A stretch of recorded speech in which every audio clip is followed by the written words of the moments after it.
Good morning, colleagues, and good morning, Secretariat. Can I now start?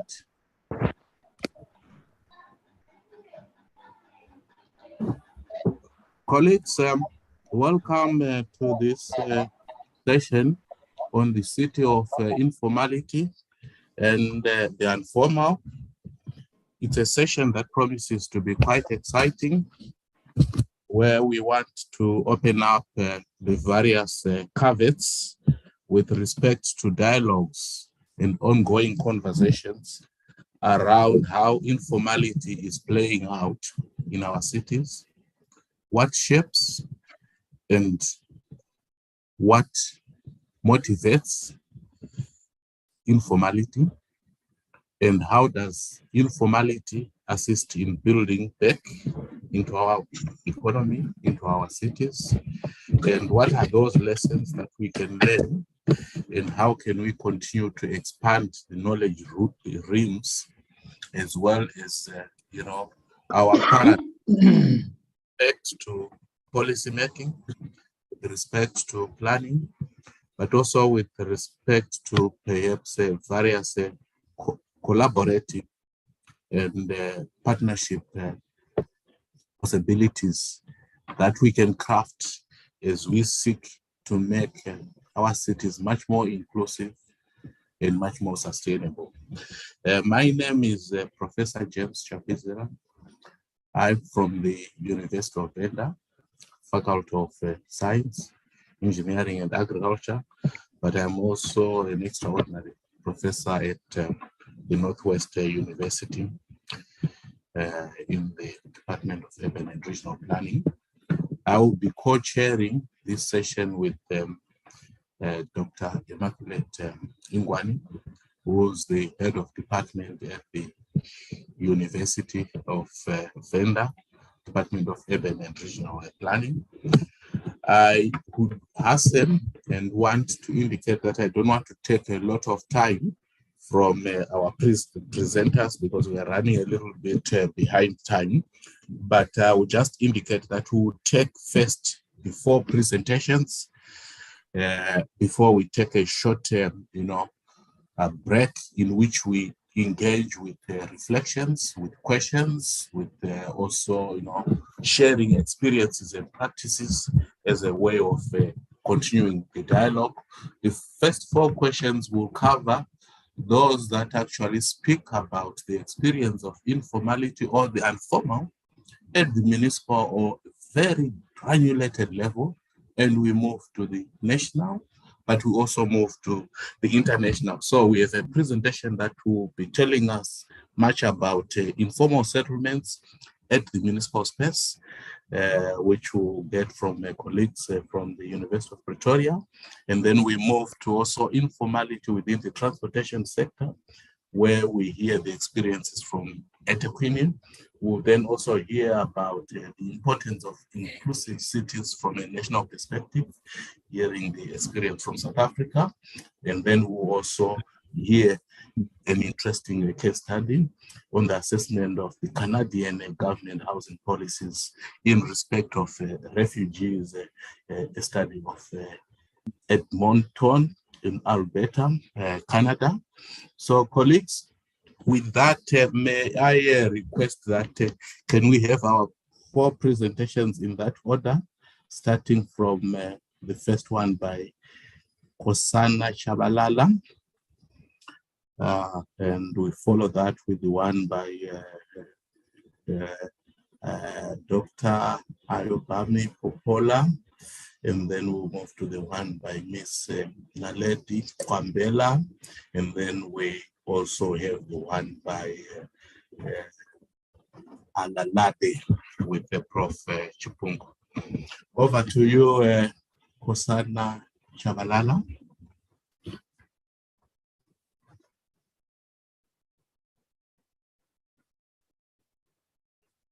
Good morning, colleagues. I hope everyone can hear me. Yes, we can hear you, Madam. You are free to share your experiences with us. Thank you. Okay, my name is Lohenda Matapelo Mudibu, and good morning to all the colleagues present. My colleague Nkosana couldn't attend, so I'll be the presenter for our paper. Okay, my name is Matapelo Mudibu. I hold Masters in Town and Regional Planning from the University of Pretoria. I just completed 2023. Currently, I work for Madibe Municipality in the Northwest in Brits. I'm a senior urban renewal officer. Currently, what we do here, we deal with the informal settlements, formalization of informal settlements within the jurisdiction. Sorry, Madam. Secretariat, can you help us to just, I don't know who is speaking here. Can we mute that colleague? Is it possible to mute that colleague? Oh, sorry, it's actually Miss Lerato. Can you help us by just muting your mic, because you are now presenting? Thank you very much. Over to you, Madam. Now I think you can proceed. Thank you. Yes, currently I work for the municipality of Madibe within the Brits area in the Northwest. I'm the urban renewal officer. So basically what we deal with is the formalization of the informal settlements. So with regards to this presentation, I will be focusing, the title of our presentation is the inclusion of informal settlements in the municipal planning policy. So our case study was based in Cape Town, but I'll just give an overview of informal settlements. Will my presentation be flighted? No, it's not. It's not. Okay, the first slide is about the overview about informal settlements. So basically here I was just explaining what informal settlements are. Informal settlements are settlements that arises due to illegal occupation of land, mainly by poor people. Within the informal settlements, there's lack of adherence to land use and building control regulations. These settlements are characterized by inequalities and lack of basic services such as access to clean water, proper sanitation, and electricity. So informal settlements are a huge challenge in our country because they are mushrooming everywhere and they are unplanned. They put a huge burden to the municipal infrastructure, and mostly they develop outside the urban edges. And most of our special development frameworks within municipalities do not accommodate informal settlements because mostly they would be located within the outside the urban edge. Therefore, even provision of services wouldn't be catered for because they would be unplanned and outside the urban edge. However, the SPUMA principles states that the principle of spatial justice, which states that municipal SDFs should and all policies at all spheres of government must address inclusion of people and areas that were previously excluded, with emphasis on informal settlements. Even the land use scheme should make provisions to accommodate informal settlements.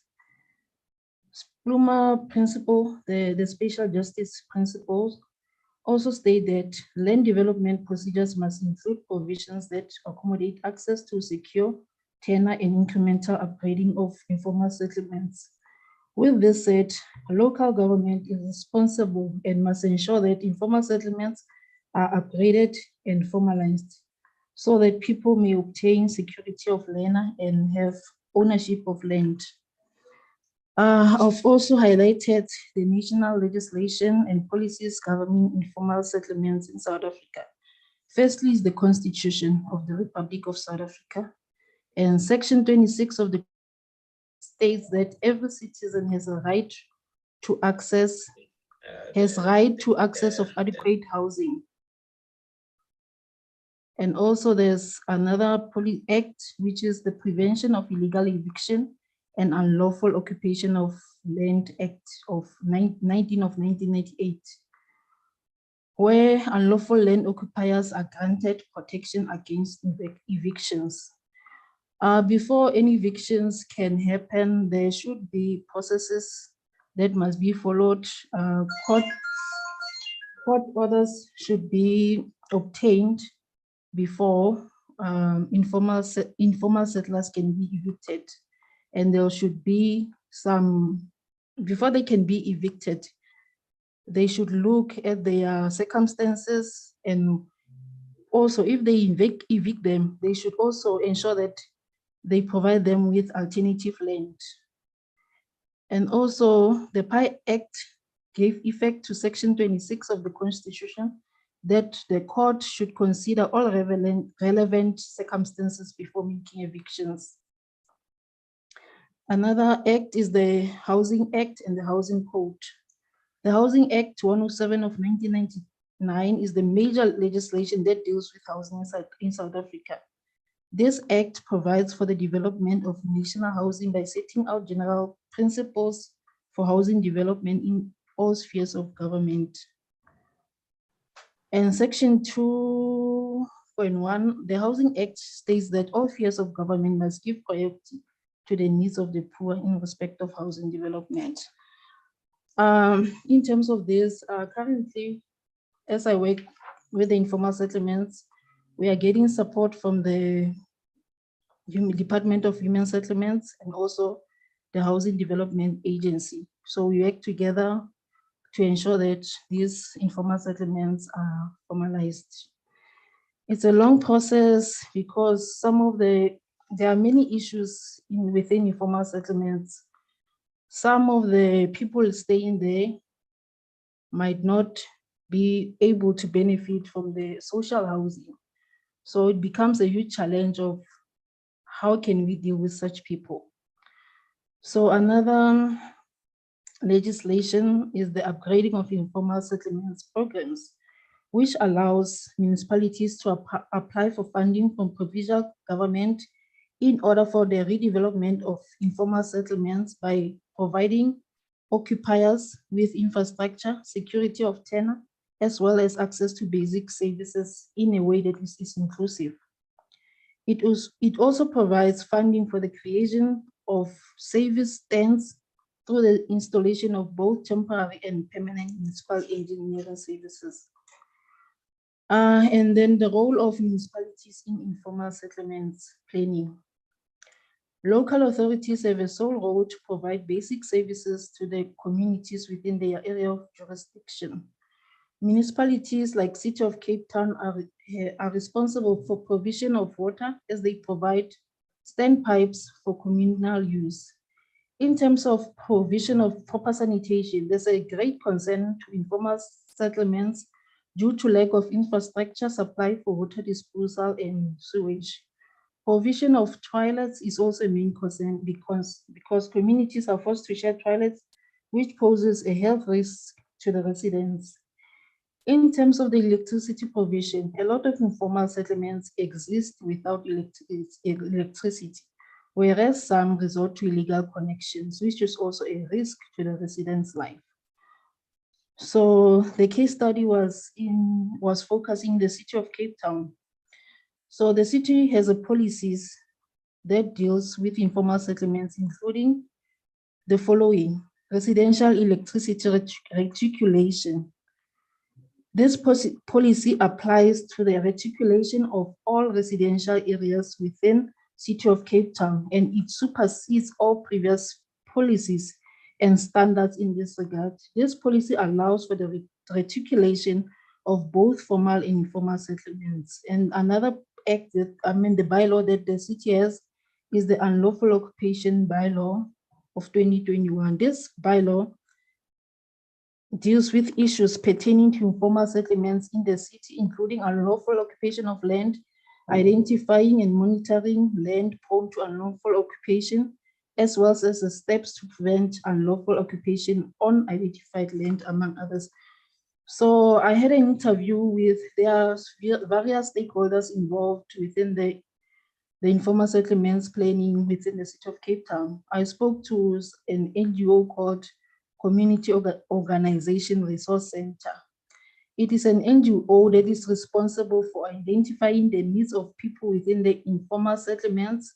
And once they have identified the needs of the people within the informal settlement, they take that data and submit it to the city. Then the city will have to do the necessary processes in order to assist the people within the informal settlement. And also they deal with the profiling of all informal settlements within the city. And they also take that information, assist the city with identifying needs of different informal settlements within the city. Yeah, I had an interview with the official who's responsible for this, who's working within this organization. And she also mentioned that the city is very active in this. They work together whenever they have identified issues, maybe with toilets or leaking pipes. The city is very responsive, and they address such issues immediately. So this is the end of my presentation. Thank you all.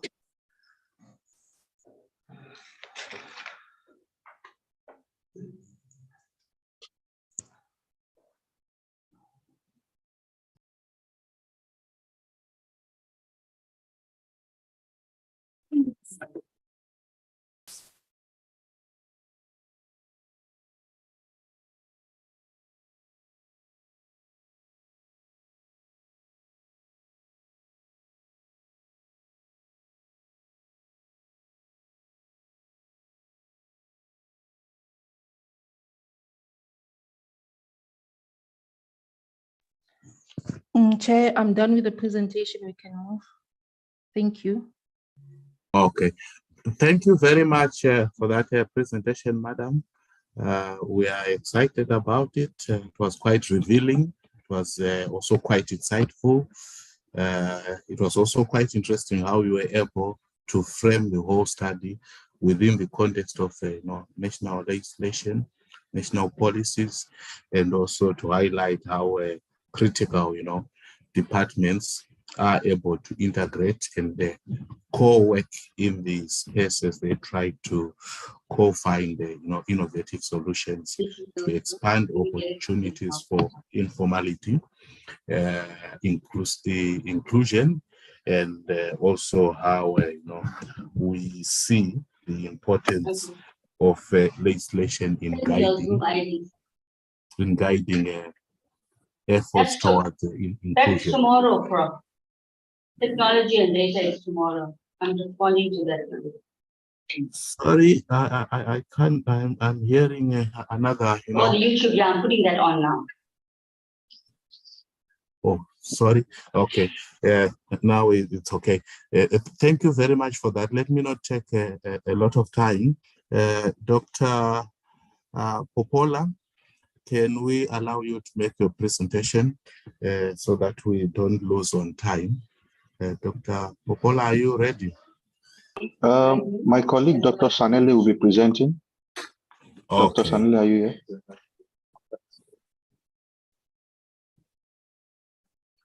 Yes, I am here. All right. Let me try and project the presentation.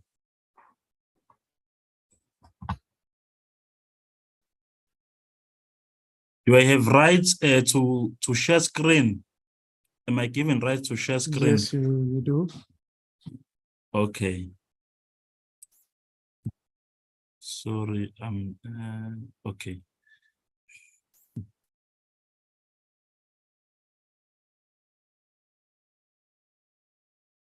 Thank you very much, Chair of the session. Good morning to you and good morning to colleagues, and happy Women's Month to all women who are in the group. Thank you very much for this opportunity. My name is Sanele Mbambo from the University of KwaZulu-Natal, and I will be presenting on behalf of the authors the study on informality in the city, exploring police harassment of public transport operators in Durban, South Africa. And this is the contents of the presentation.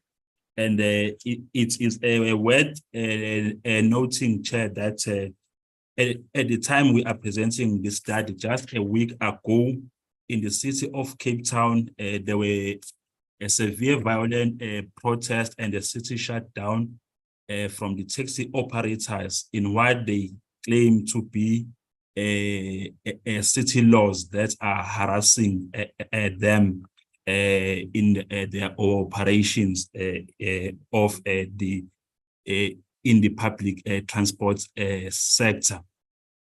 And we derive this study from the fundamental ideology of Henry Lefebvre, the right to the city, which emerged due to the spatial injustices and exclusion of some social groups in the city, which relate much with the history of the spatial segregation in South Africa and Durban in particular, where laws such as the 1923 Urban Areas Act, the 1950 Group Areas Act, gave rise to the establishment of townships that were distant from the city, where a lot of people, blacks in particular, were relocated. And due to that phenomenon, there was then an emergence of the taxi industry, which was referred to as the black taxis. So now we argue that workplace harassment is not exclusive to formal jobs only, or employees in the formal sector, but also those in the informal sector.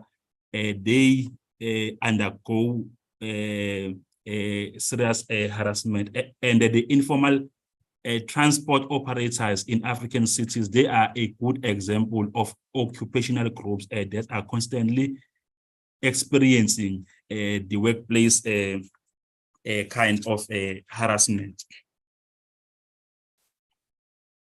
And a kind of an example of such an antagonistic relationship is that which exists between the police or the law enforcement officers and the informal public transport operators in many African cities, and in this case, in Durban.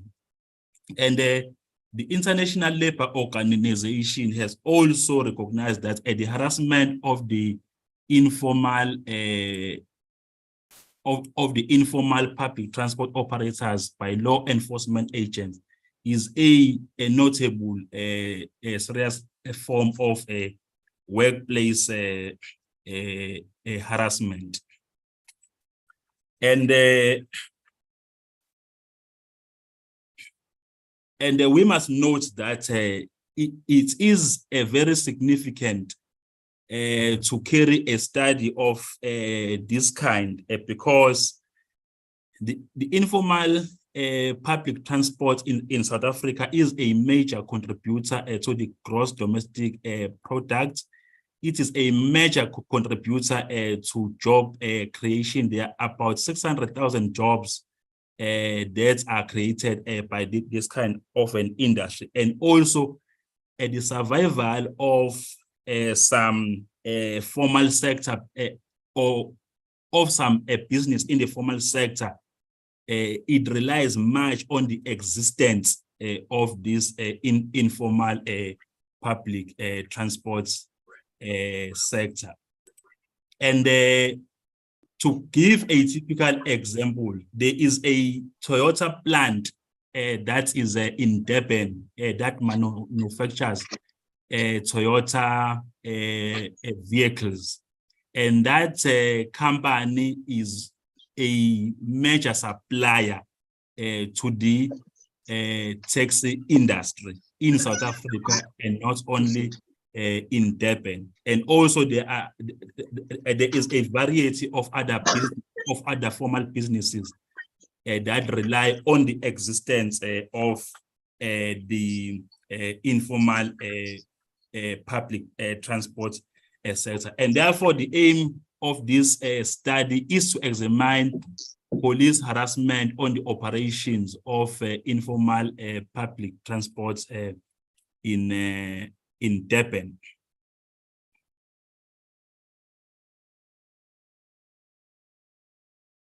So this is under a researched topic.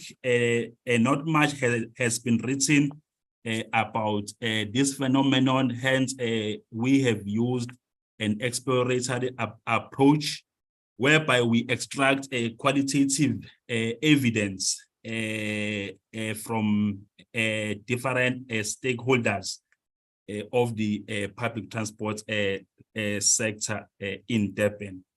We have conducted about 23 interviews, and in this we have interacted with the metropolis. We've interacted with rank managers, the rank marshals, the traffic officers, and also the taxi owners. They've all participated and assisted with a qualitative kind of evidence in this kind of a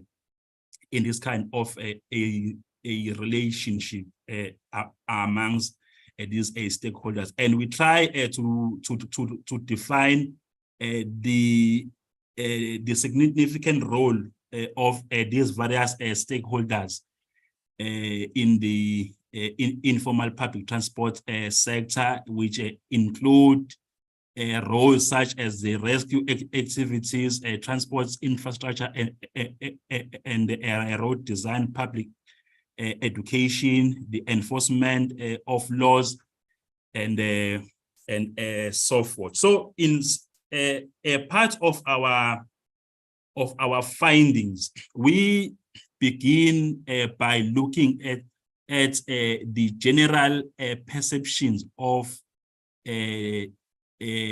different interviewees that we have engaged with. And in these kinds of perceptions, they are in two folds. They are positive perceptions and they are negative perceptions towards the taxi industry. The common positive one is the fact that the interviewees, they feel that the taxi system, it does meet the demands, the expected demands of the society. That is in terms of availability, the affordability, and things such as punctuality compared to other forms of public transport and like trains and buses. But on the negative perceptions, we have found things like the transport system is deteriorating. The taxis, there are too many, causing traffic congestions, reckless driving of operators, which results to accidents. The infrastructure decay, the lack of knowledge about rules, which is seen by violation of the road signs by the taxi operators, and the sour relationship of the taxi operators with other public transport systems, which leads to fighting between the taxi operators and other transport industries, such as the bus industry. And we have looked at the perceptions in terms of behavior, and also we have found that there is a good and a bad behavior. And like the previous perceptions, the bad ones, they happen to supersede the good behavior.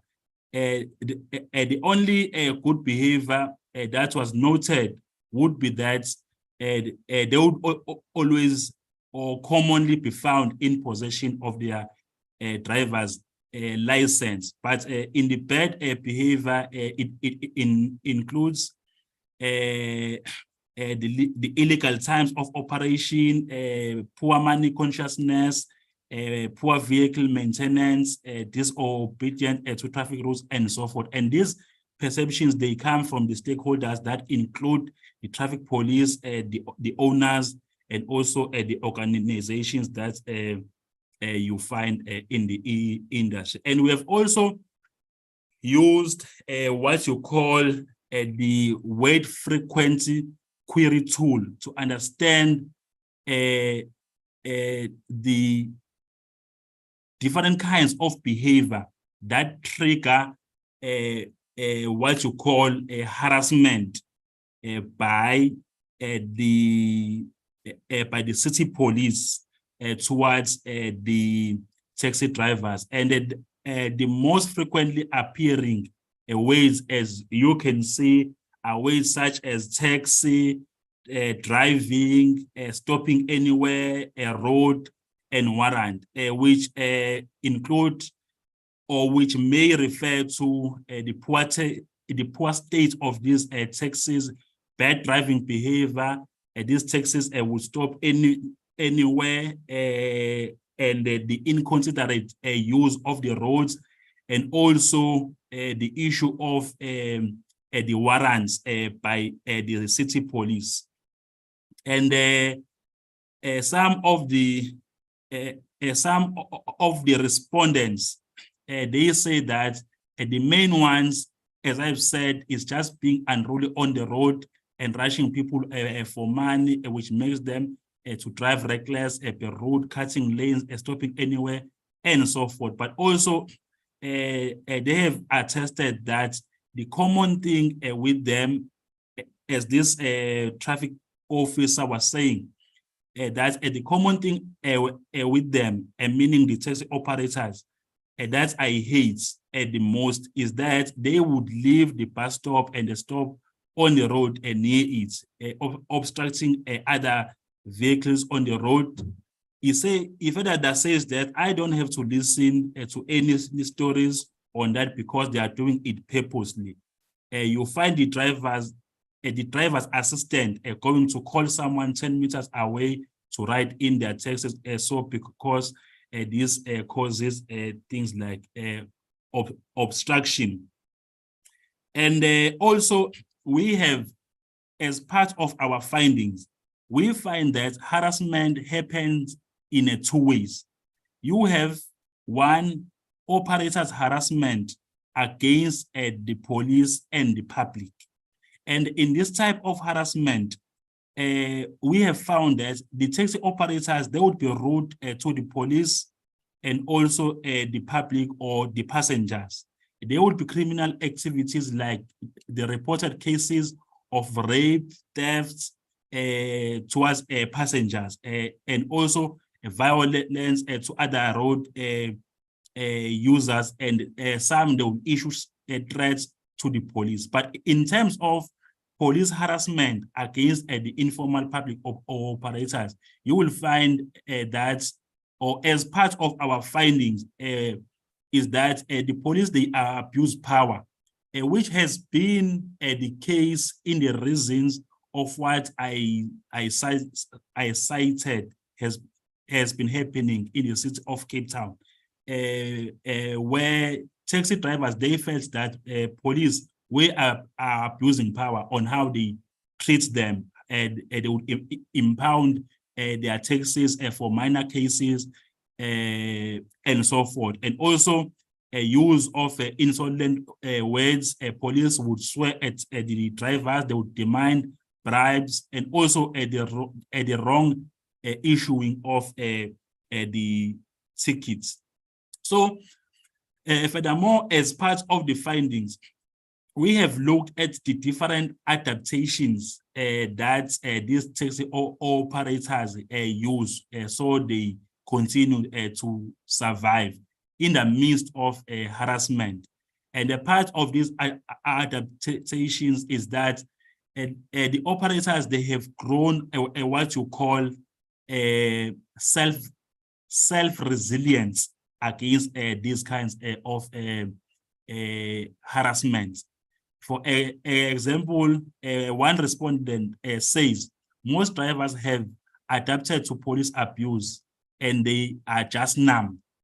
This was said by the traffic officer. That says that they will have to tolerate it most of the time because they are breadwinners, they need the jobs, so they just have to take it, and it becomes a mental stress and so forth. But also part of the adaptations is the lodging of complaints.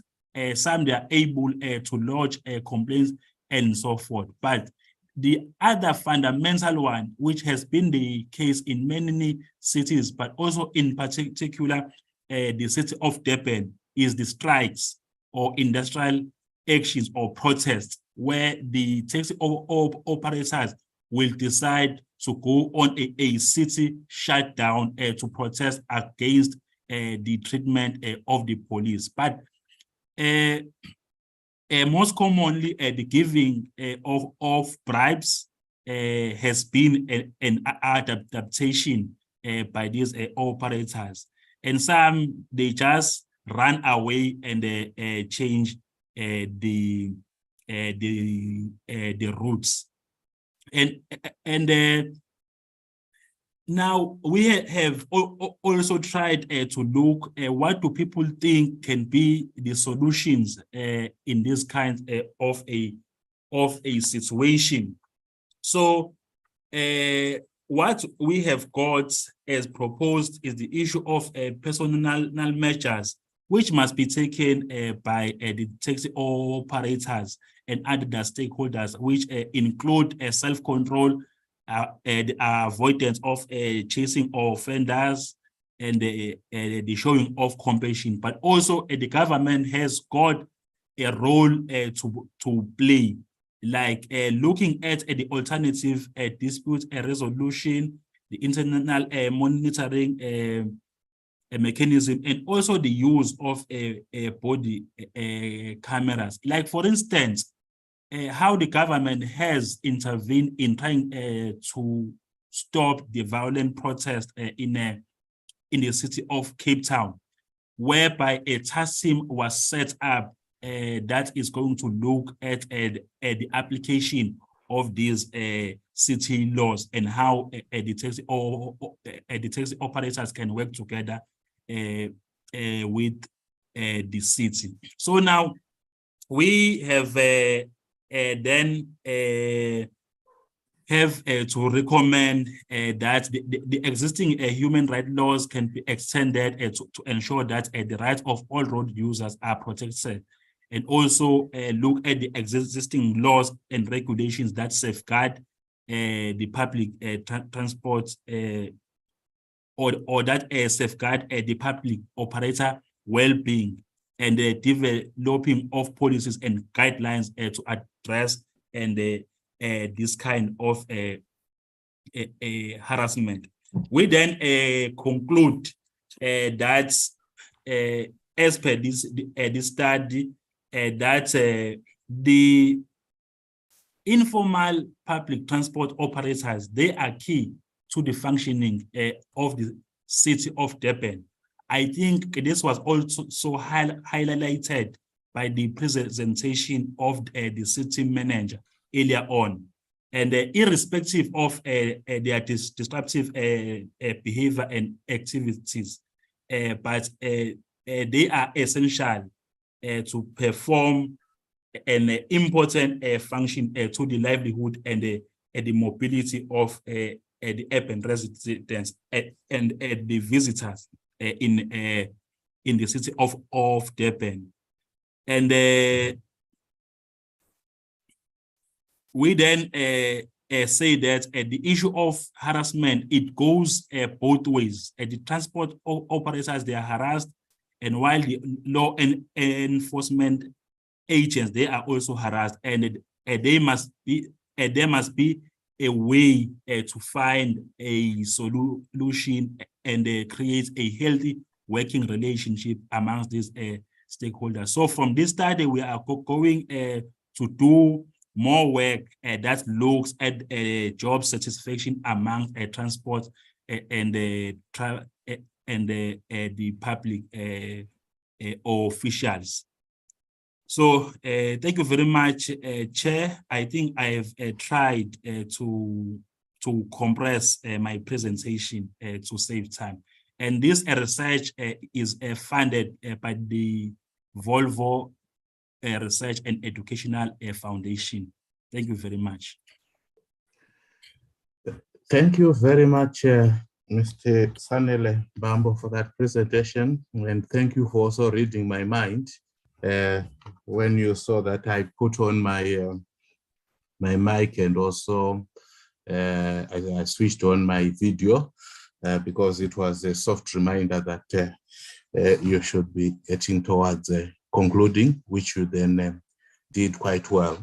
It's some interesting and exciting study, which is quite revealing, and we wish you well in terms of the next phase with respect to job satisfaction in respect of taxi operators and their operations within the confines of informality in our cities. Without going into much detail and re-summarizing your brilliant presentation, let me allow our next presenter, in the interest of time, so that we're able to catch up, to actually come to the podium. I'm not so sure. Miss Naledi Kwambela, are you ready? And I hope you have been given the rights to also, co-share your presentation, so that if you want to control it from your station, you should be able. We are looking forward to hearing, your experiences with respect to the importance of inclusive cities, where the poor are concerned in the context of South Africa. Over to you.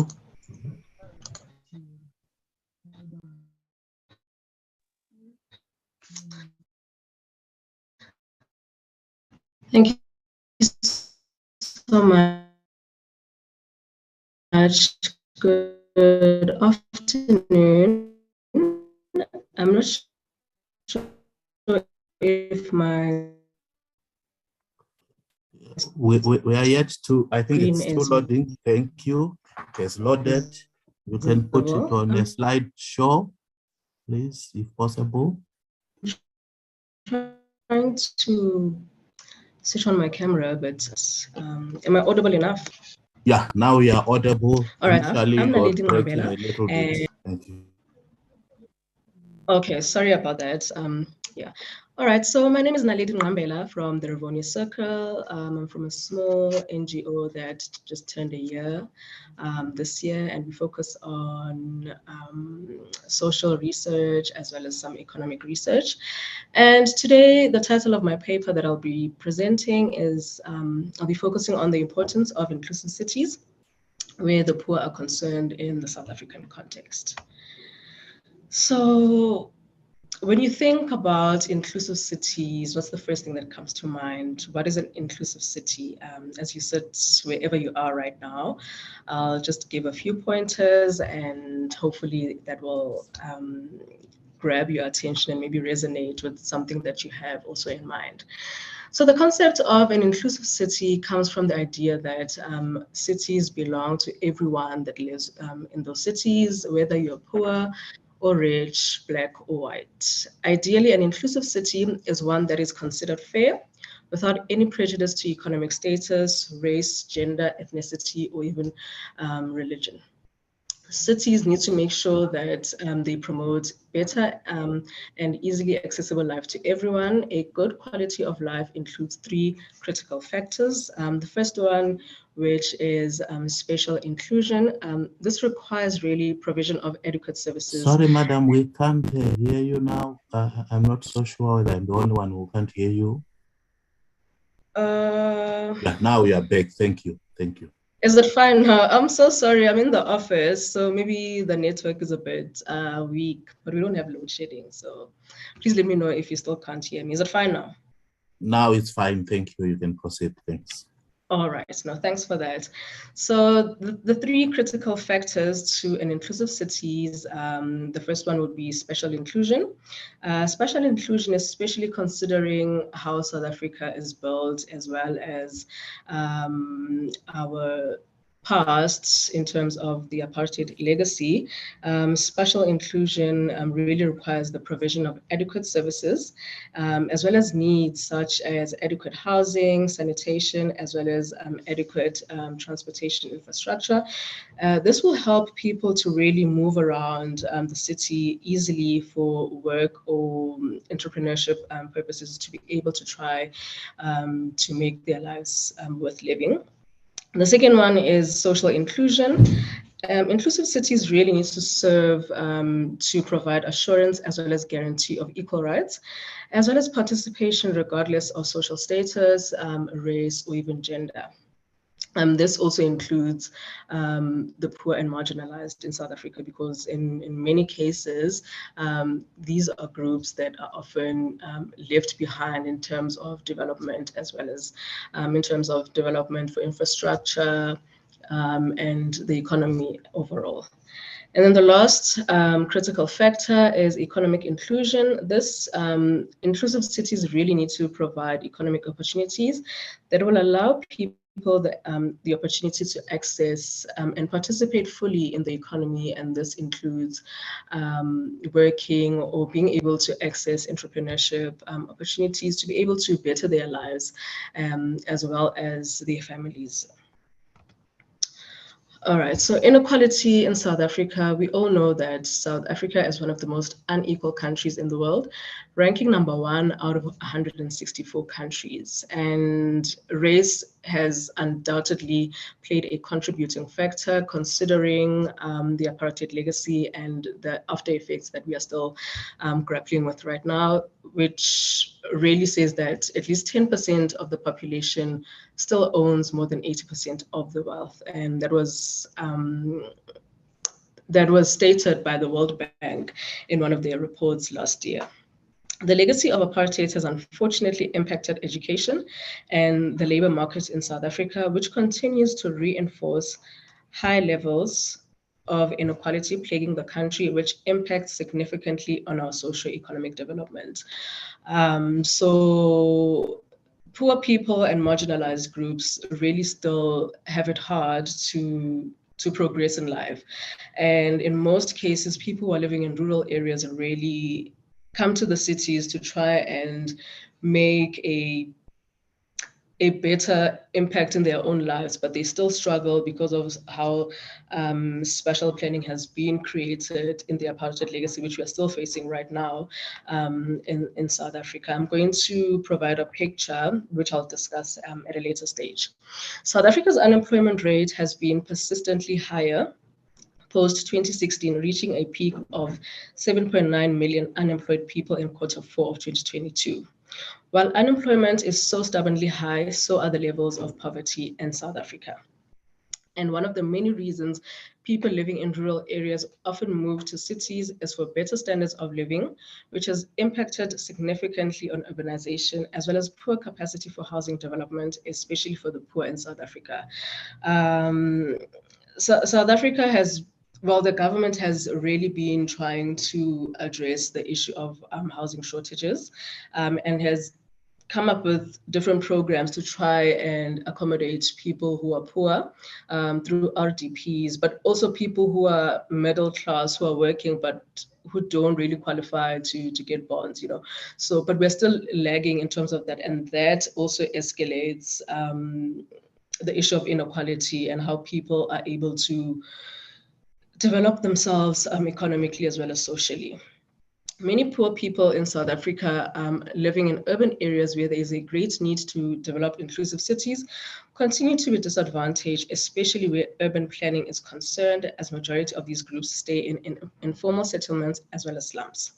South Africa seems to be working hard to repair the special divide created by the apartheid era urban design, with every incoming Johannesburg mayor promising to redress the city's social inequalities. Probing the importance of these inclusive cities is critical in meeting the necessary objectives it desires to meet. The situation in Johannesburg has always been this way and remains the same almost 30 years into South Africa's dispensation. All right, so this is a picture between two places in Johannesburg. So Sandton is mostly known as our economic hub, where there's great infrastructure, where there is great transportation, and people are able to really equip themselves as well as develop themselves into being a better success in their lives, for their families, but also to be able to participate fully in the economy and contribute positively to the GDP. And then on the other hand, we have Alex, which is an informal settlement. Poor people mostly stay there, and even though they stay right next to Sandton, they still face issues of poor infrastructure that really impacts how they find jobs, how they maneuver around the economy, how they also maneuver around the spaces that they live in. So this is just an example of the inequality that South Africa is facing, mainly in Johannesburg. Why is an inclusive city so critical in South Africa? Inclusive cities are really critical for any country's development, as well as the overall urban growth development. The concept really of inclusive cities also includes the idea of smart cities, which incorporates a developed city with good quality infrastructure of roads, transportation, and buildings all together, but is not really limited to this, because there's other factors that we need to consider, like the economy, as well as the labor markets. Inclusive cities are important for the following reasons, the most two critical reasons. The first one is sustainable growth. Greater inclusion creates an environment of adequate, sustainable growth, as all communities living in the city are equally involved, without social and economic status playing a critical role and/or factor. And we all know how in South Africa, the poor continue to remain poor, and that negatively impacts their development because they struggle to get jobs, they struggle to be absorbed in the labor markets, they struggle to really get adequate and appropriate education that will help them advance and be successful in their lives, to try and get out of that poverty cycle. And the rich remain rich and even get richer because of their circumstances.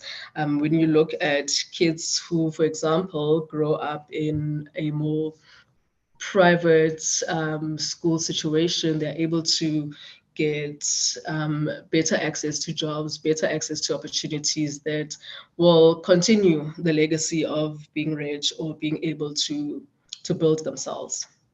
Major cities contribute significantly to the overall national development because activities that promote development such as trade, commerce, manufacturing, mining, and construction usually occur in such an area. However, issues of inequality as well as slow development of social and economic factors may slow down or derail progress for inclusive cities. That's when I mentioned the issue of the poor getting poorer and the rich getting richer.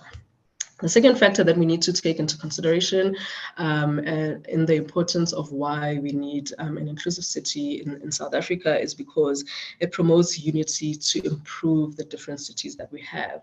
And this is mainly really important considering the apartheid legacy and really the effect of its legacy right now that we still see almost 30 years into democracy, So while the current cities in South Africa are based on exclusion because of the apartheid legacy, many may see crucial for inclusive cities to ensure unity where people all work together despite their social and economic status and or background. Inclusivity creates space for beneficial alliances and cooperation, which also creates cities that are stronger and much more stable. So when people are able to work together, regardless of us being poor or us being rich, we are able to really pass on experience and expand together, which is really something that is quite critical for promoting inclusive cities, especially here in South Africa, where we need to be united now more than ever. And then challenges and barriers faced by cities to really make them a success. Involvement of vulnerable groups in cities, particularly persons with disabilities and older persons in planning, planning, designing, and monitoring urban development transformations. So South Africa is still really grappling a bit with that, and we need to find ways to make urban spatial planning more integrative and more inclusive, especially considering how diverse we are in South Africa.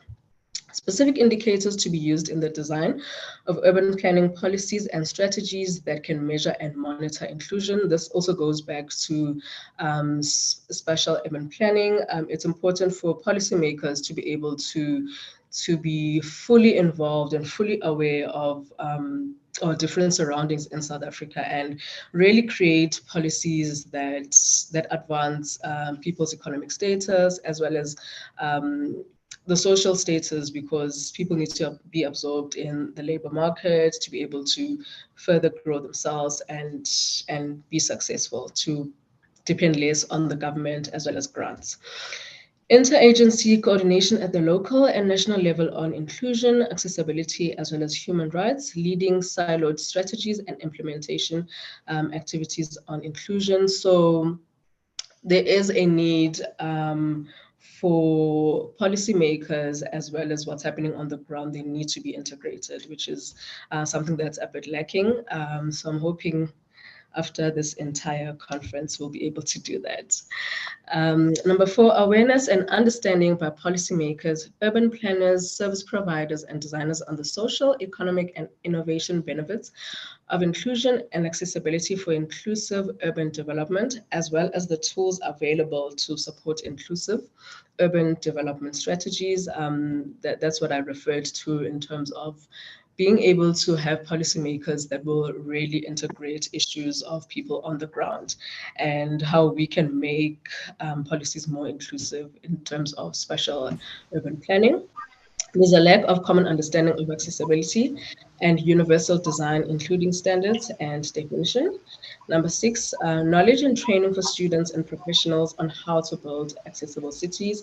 So it's quite important for experience to be passed from one generation to another, to continue the baton and as well as further includes different aspects of people in the country.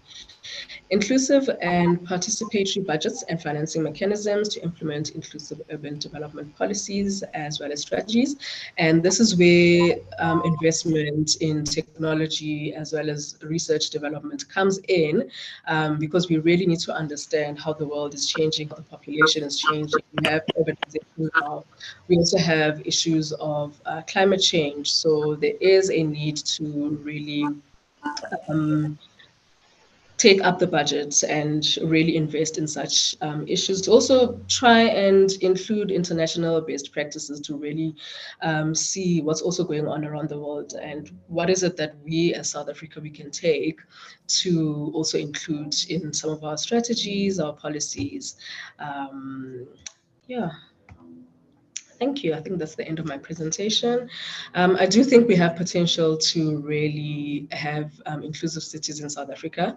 It just really takes commitment and really a lot of work and collaboration between the different sectors. Yeah, thank you.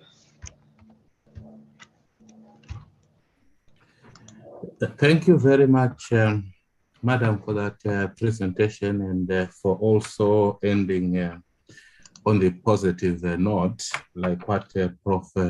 Chipungu indicated during the opening welcome address, that let's also identify those spots and those opportunities for us to build on and to build better and make the impact and the necessary steps and gains that we want with respect to making our cities more inclusive. And with that, I will not attempt to summarize or highlight one or two key issues because you were quite explicit and very clear with your message. I would therefore thank you for that, and let me hasten to call our next presenter so that we can try to catch up a little bit on time in the interest of trying to manage the program much better. If we could call our colleague Alalade, who has joined the presentation with Prof. Chipungu, to share with us the experiences from Canada with respect to housing policies for refugees in that country. Over to you, Alalade. Thank you very much, Chair. Thank you, my colleagues. And I want to thank everybody for the privilege to have this presentation, this paper presented at this conference. Indeed, it's not taken for granted, but we want to thank the organizers for giving me this privilege to do this. My name is Oluwagbemi Alalade, and I'm a student, PhD student in the Department of Housing at the University of KwaZulu-Natal. And this morning, I'll be presenting my paper on the assessment of Canadian government housing policy for refugees. And the case study for this study is the city of Edmonton, Alberta, here in Canada. And it's a it's going to be a joint presentation, but my supervisor is not here, but I'll be presenting the paper, the housing. Sorry, Doctor, in waiting. Is it possible to have the presentation in slideshow so that it's more visible? Is it possible to put it on slideshow, please? Yeah. Thank you. Thank you. Thank you. Thank you very much. Can you see it now? Oh, sorry, it's loading. Is it okay now?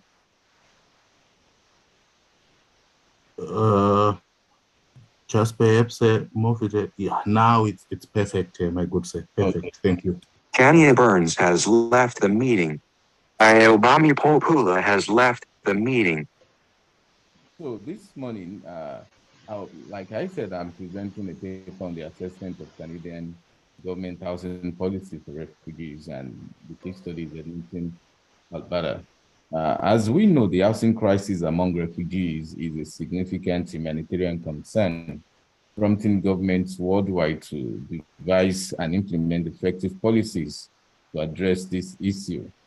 And this study looks at evaluating the efficacy of the Canadian government housing policies for refugees using Edmonton as a case study. There is a considerable correlation between a person's housing situation and their bodily and mentally health. We all know that health is related to a condition of living, and also to achieve and improve both human living standard and urban growth. It is essential to provide people, especially the urban poor, with adequate and inexpensive housing. Refugees from all over the world have been drawn to Canada because of its reputation for political and economic stability. This is a known fact. Most of the refugees in Canada are Umulaxulu has left the meeting. primarily from Syria, Afghanistan, Pakistan, Iraq, Somalia, Ethiopia, and Libya, among other places. And despite having one of the largest economies in the world and an unenviable social political stability, Canada still has housing issue. It will be surprising to some of us to know that as big and as developed as the country of Canada is, the country still faces housing issues, especially in majorities of its cities. Housing policy includes all activities. Amahelo Makulu has left the meeting. Amahelo Makulu has joined the meeting. Housing policies includes all activities taken by the government, including legislation and program execution that have an impact on housing availability, supply, quality, standard, and urban growth. The government housing policy and initiative covers a variety of actions meant to increase housing supply and quality while easing financial burdens. Government assistance for housing initiative as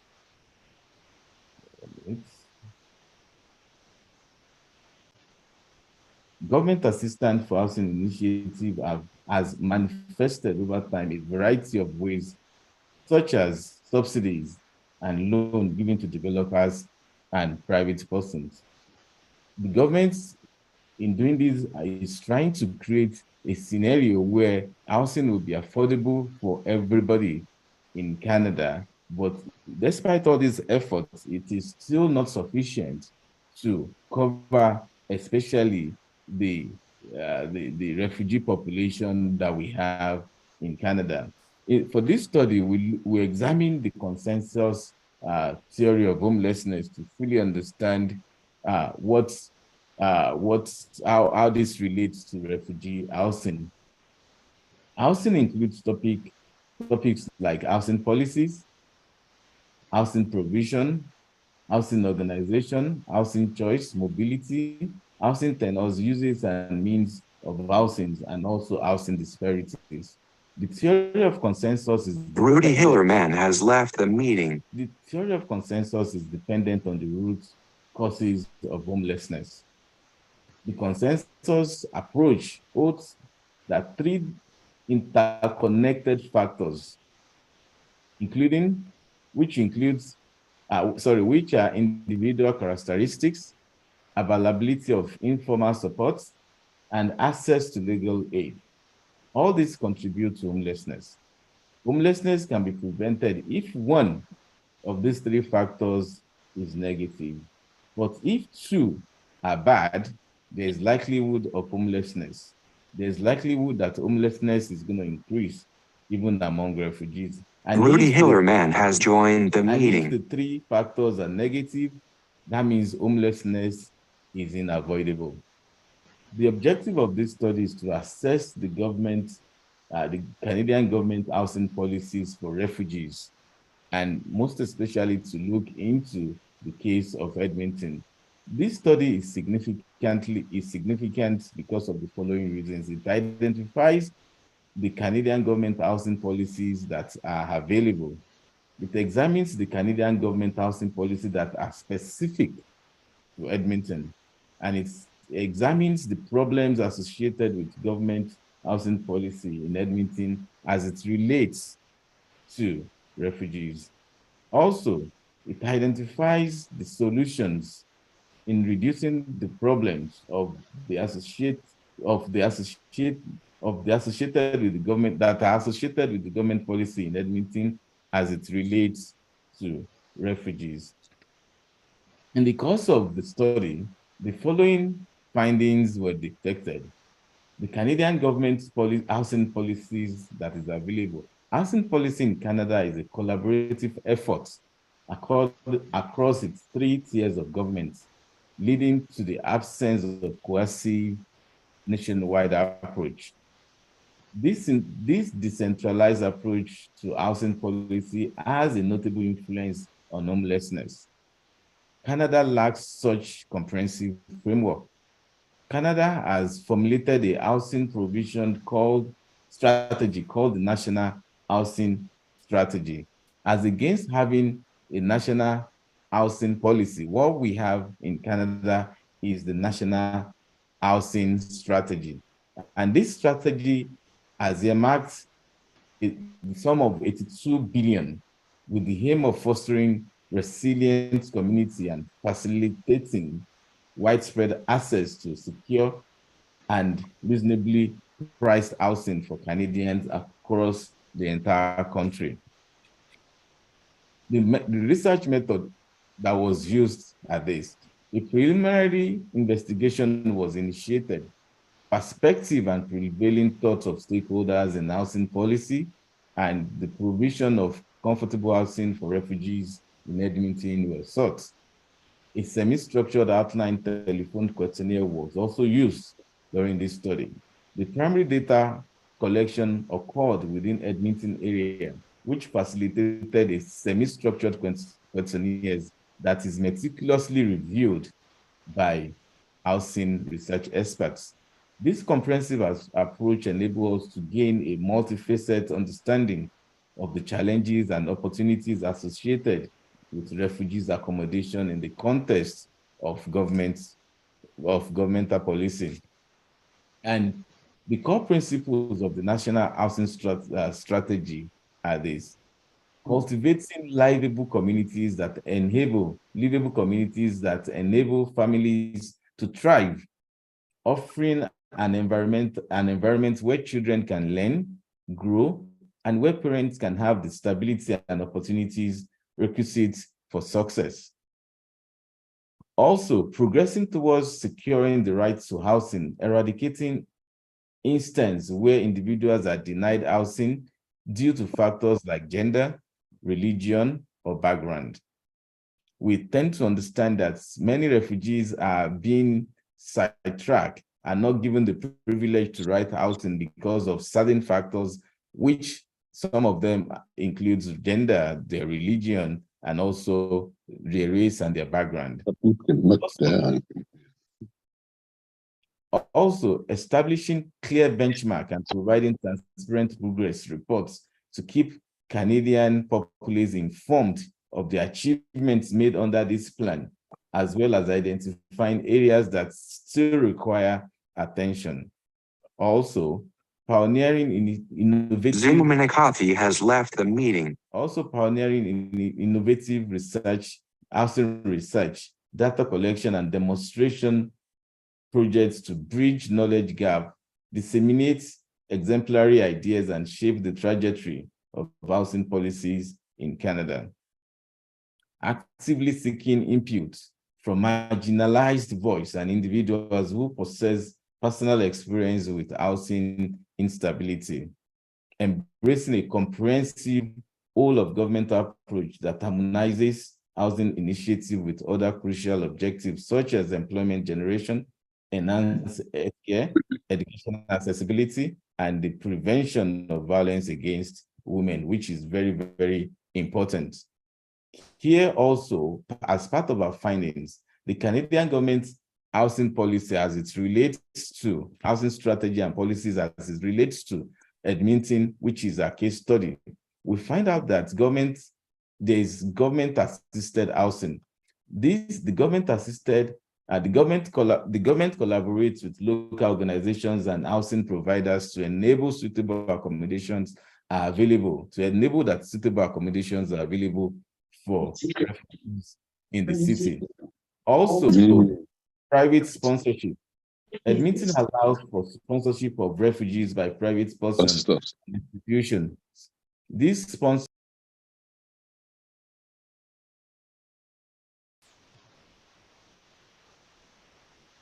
Ja, ich streichel sie dann auch auf den Rücken so runter, dann auf den Bauch und dann gebrauche ich die Worte und dann geht sie. Sorry, I guess somebody muted me. So also we have the private sponsorship program. This allows for sponsorship of refugees, and when these sponsors promise to support the refugees by supporting them financially and their settling, which involves also finding them a suitable accommodation. We also have the community partnership. This is done to increase suitable housing provisions alternative for refugees coming into the neighborhood. And this is a joint work between the government and private individuals or groups. We have refugee integration, where government helps refugees to become self-sufficient by helping them to learn language and find employment, which makes it simpler for them to access Edmonton inexpensive housing. We also have the temporary housing. In some cases, refugees may initially stay in temporary housing facilities upon arrival. These facilities offer transitional support as refugees settle into their new lives in Edmonton and work towards securing a permanent housing for themselves. Now we have the regular review and adaptation. The government continuously review and adapt its refugee housing policy based on the evolving needs of refugees, available resources, and input from local communities, included in Edmonton. Also here, sorry. What's happening? Also here, we have the strategy or the model that is being used by the government to settle refugees into their different place of residence. The diagram we have here shows, the fig we have here shows how they've been received, either when they're coming in through the land border or through the airports or different means by which they come into the country.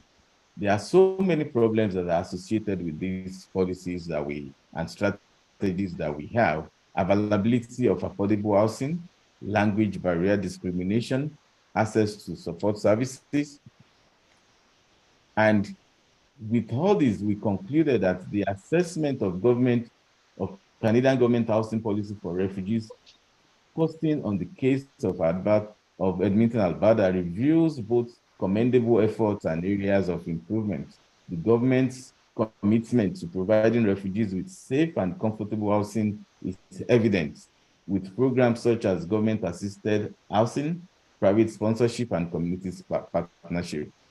The commitment to regular review and adaptation of policy also underscores the government's willingness to learn from the experience and continuously improve its approach. Financial constraints, time limitations, distance-related difficulties can hinder the efficient provision of housing to all refugees in need. Also, addressing these challenges requires sustained efforts, resource allocation, and creative solution. These are the recommendations from the study. Based on the aforementioned conclusion, the following recommendations are postulated. Increase housing supply. The study encouraged the government to increase the supply of housing in the city of Edmonton. This can be done in collaboration with the private sector, and this would address the lack of housing, of suitable housing, especially for our refugees that are new, that are unemployed. Once the housing provision is increased, they will be able to afford housing that befits them. Enhanced community engagement. It is recommended that strengthening partnership with local organizations is crucial. This partnership can assist with the identification of housing needs, cultural sensitivity, and the provision of support services. Community engagement ensures a holistic approach to refugee resettlement, streamlined procedure. It is recommended that improving the efficiency of the administrative procedure that are involved in housing provision may be possible. This entails streamlining the distribution of financial resources and removing administrative roadblocks that can prevent the placement of refugees in suitable accommodation. It is also recommended that if the government can continue to gather information such from stakeholders, from refugees, to improve their housing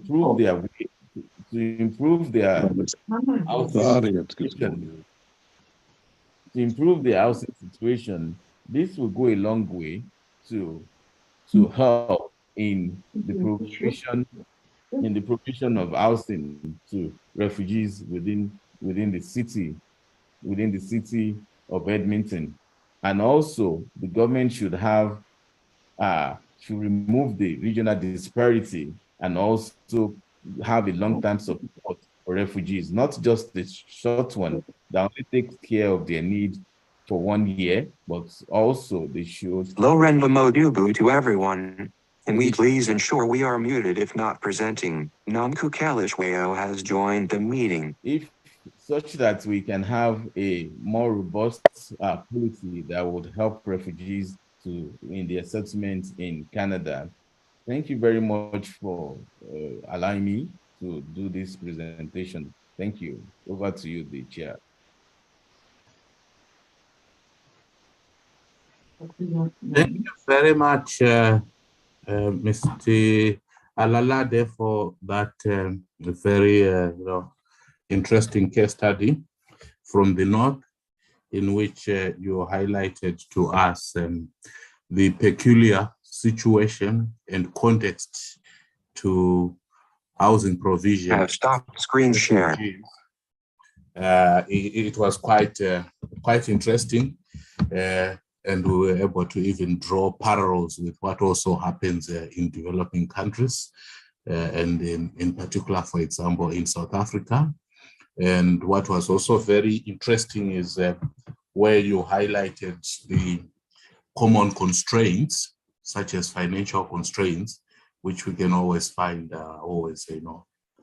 quite cross-cutting across developing countries and also developed countries, and also highlighting the need for us to continuously innovate and also think through beyond the initial post-housing resettlement, so that the housing assistance and inclusive pathway becomes sustainable beyond the initial act of assistance. So thank you very much for that. And colleagues, at this point in time, the program requires us to take our questions and engagements, some discussions. And I'm proposing that instead of the 20 minutes, we could take 5 to 10 minutes to reflect on the first 4 presentations, and just follow up with the authors in terms of either one area of interest, or also share similar experiences or any other experiences that you think can assist us in continuing to expand our understanding of the dynamics of the city of informality and the informal that we are engaging in. If colleagues, you can show by raising hands, then or you could comment in terms of writing the questions, that could also help. we can have that discussion.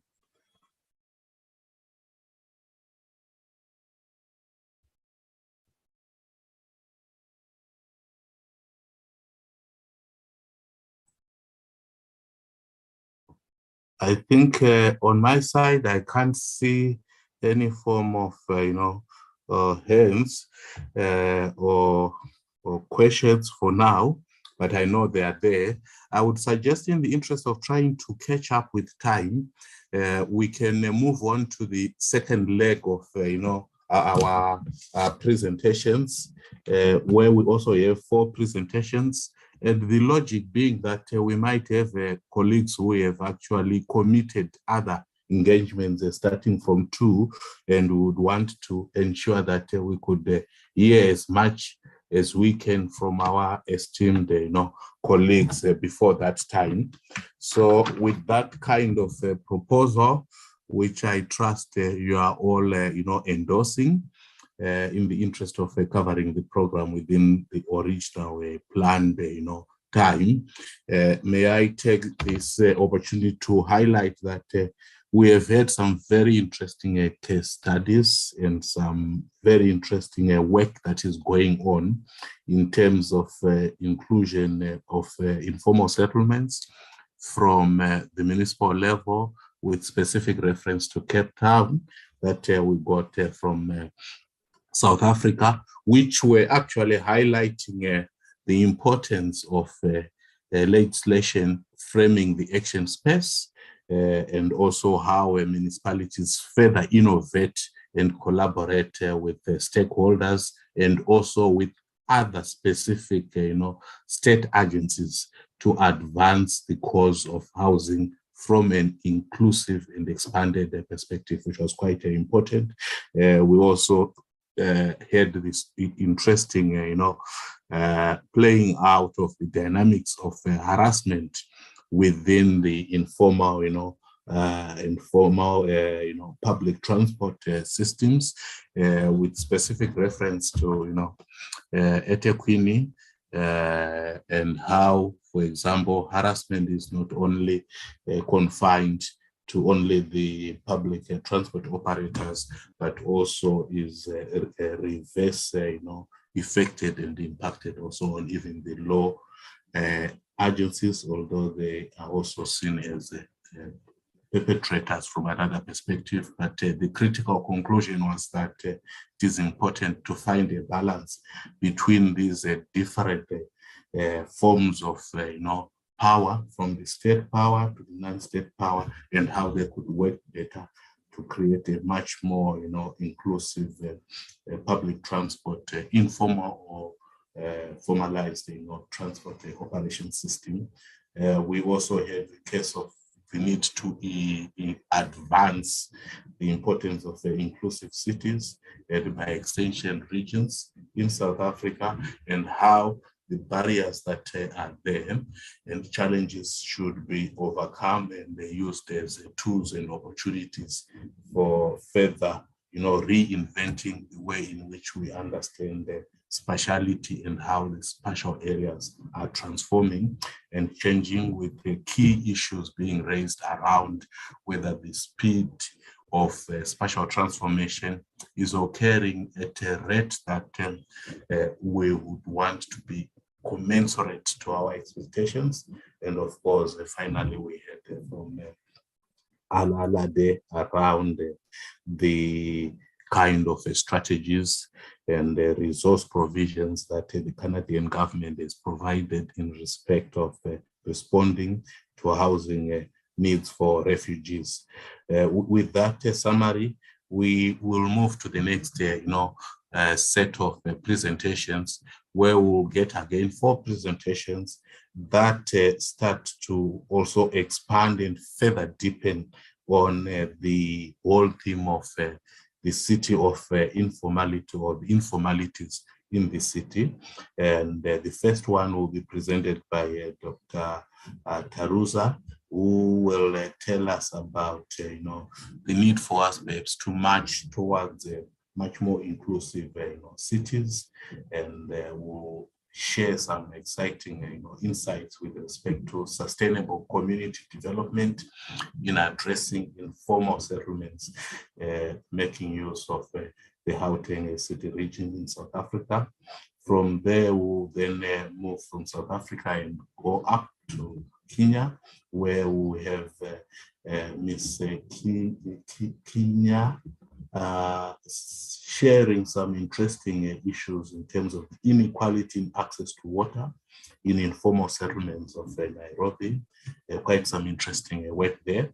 Then we'll come back again to South Africa, where we have Dr. Onatu together with Letswele, telling us about the use of technology, a GIS investigation into the invasion of land earmarked for informal settlements relocation in South Africa, taking lead from the experiences of Tshwane, or formerly Pretoria in South Africa. And then from there, we move to Zimbabwe in the southern region, where we have Dr. Rumutsa telling us about weaving an integrated community early warning system and continuum web model for biological hazards monitoring and management. So with that, colleagues, if I could request my esteemed presenters to present in that order, trying as much as we can to respect the 50 minutes that we are allocated. Dr. Taruza, if you can take the podium, the electronic podium, please. Thank you.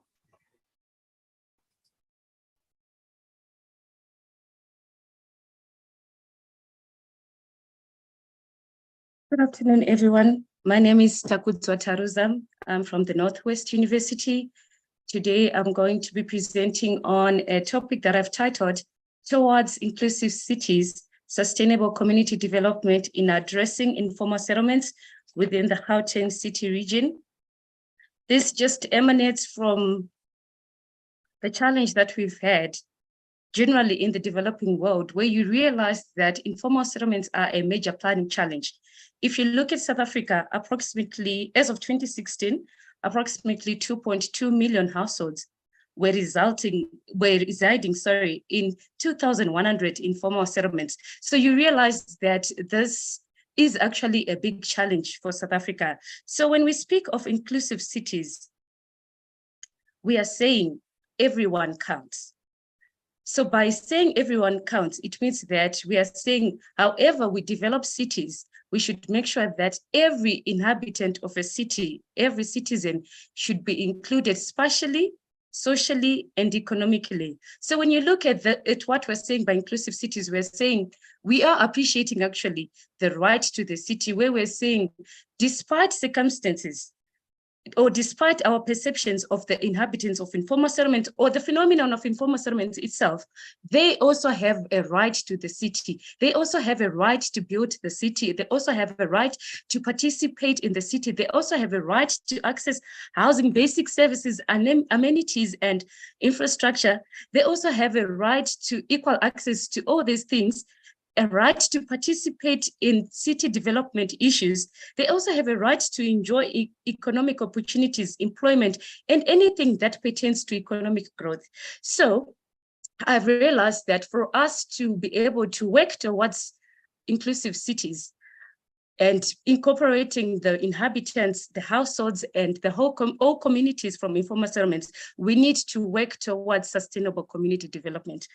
By sustainable community development, I am saying that whenever there's informal settlement intervention, whenever there's informal settlement upgrading, which is how we approach it in South Africa, that intervention should not just result in the provision of basic services, but should result in the improvement in the lives and the livelihoods of these inhabitants of these communities, all that towards improved quality of life. So the major elements of sustainable community development are housing and the built environment, the environment itself, the local economy, transport and connectivity, services, that is basically amenities, and social and cultural. The social and cultural aspects of any community are important to take into consideration whenever there's development, whenever there's intervention, and to also ensure that we take into consideration issues that relates to equity,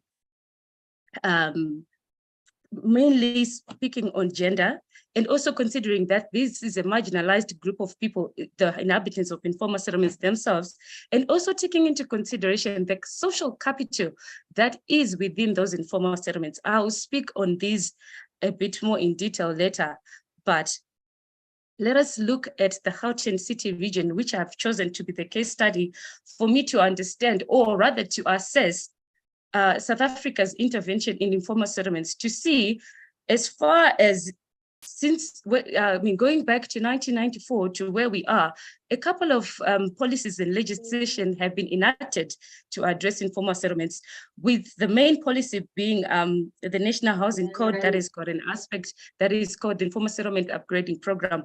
To what extent is that being able to contribute to the improvement on the quality of life of the inhabitants of informal settlements within Gauteng? So I chose Gauteng because it's South Africa's economic hub, and there are various issues that are at play there, including the very high rates of urbanization, high rates of migration, local, and international.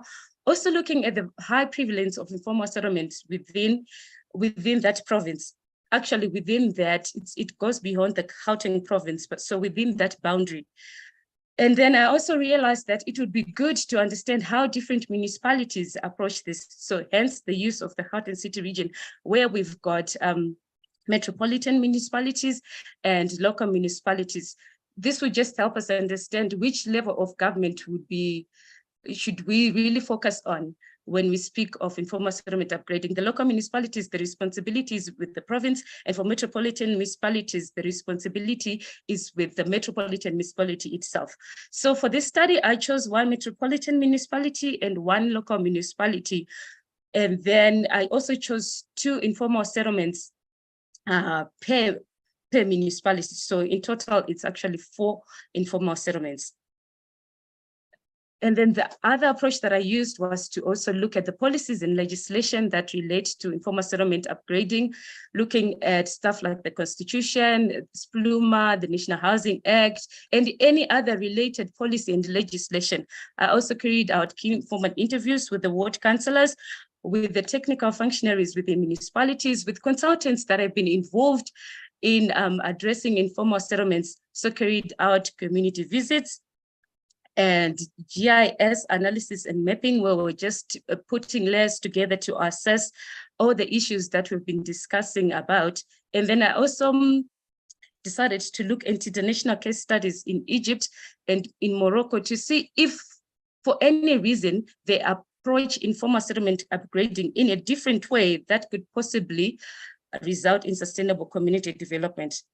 So if we speak of the informal settlements in South Africa, these are some of the things that we found out.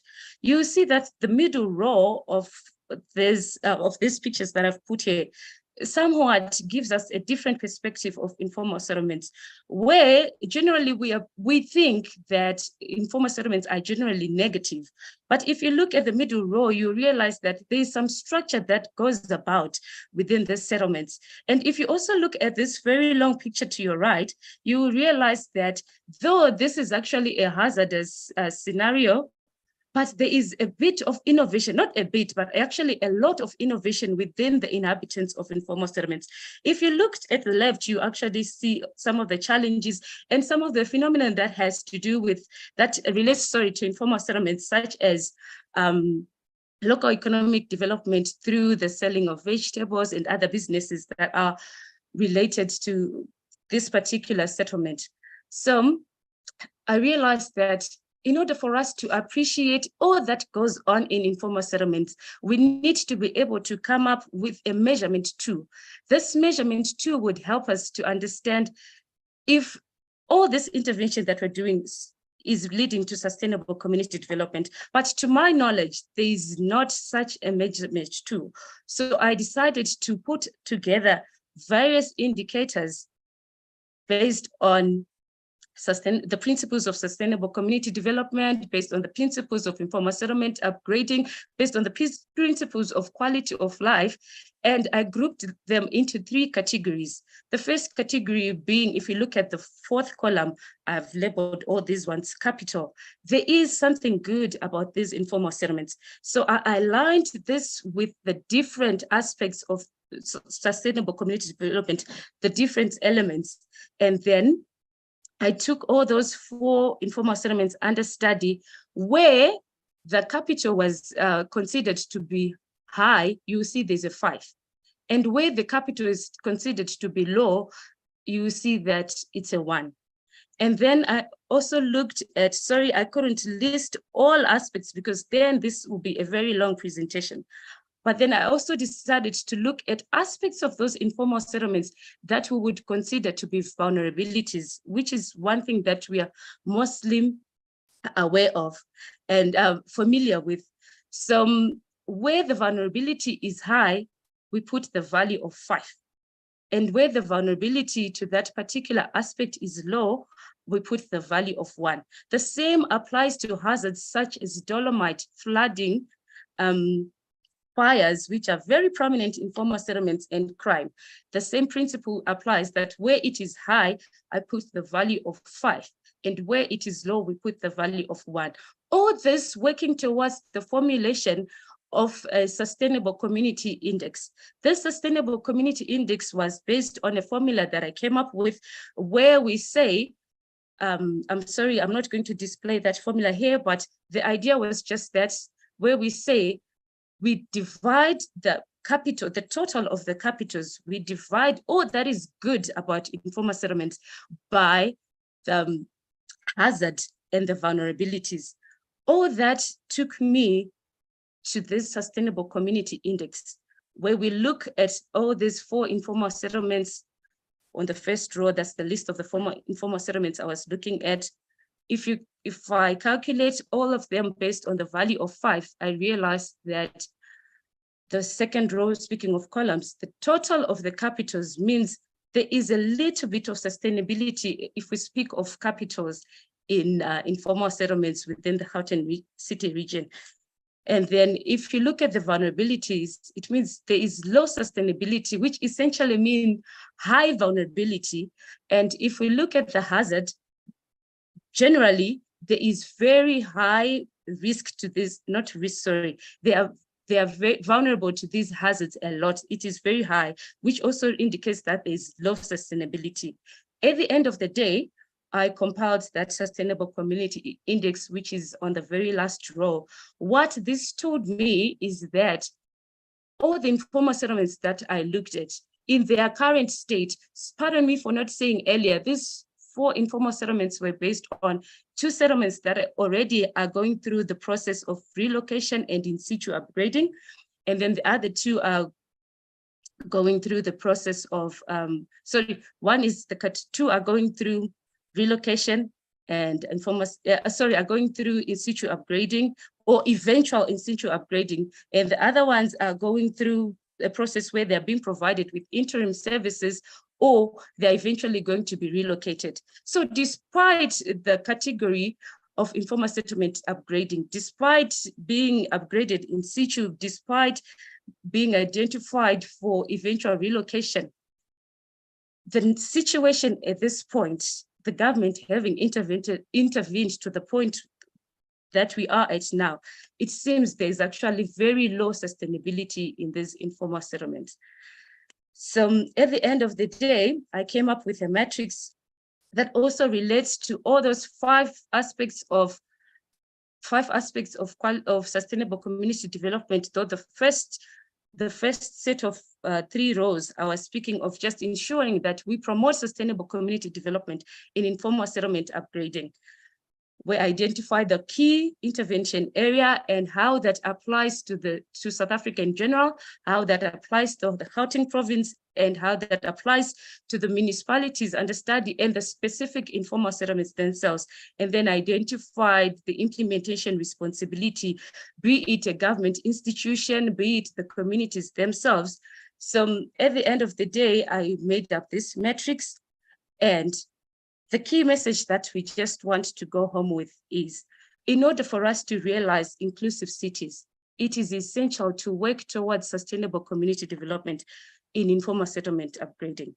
This is realized by making it really a mandate and just taking it to our hearts to work towards improving the quality of life by understanding and working based on what is best about these informal settlements, or what lacks there, and how can we help them so that they really are included and integrated into the city as co-builders of these cities. So this would just be achieved basically by identifying indicators and measurement tools, such as this CSI that I've established and I am advocating for.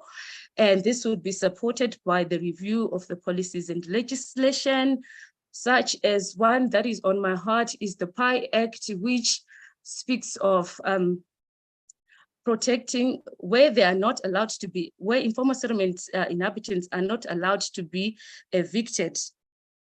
But then there really needs to be a balance of how we work towards not having them evicted, but also making sure that we protect the landowners and we do not promote the perpetuation of informal settlements. And then we also need to just work towards stimulating political will, where government and government agents and everyone who is involved is not just saying we want to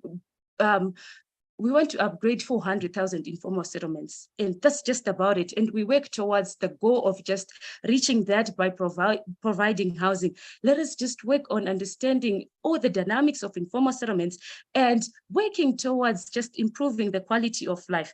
This also would entail interdisciplinary and intergovernmental intervention, where informal settlement intervention is not considered to be just something that has to be done by the Department of Human Settlements, but all departments that in the Department of Infrastructure, wherever we speak, COCTA, when we speak of disaster risk reduction, should all work together. When we say we've got an informal settlement upgrading, all this upgrading program or projects, all these departments should work together.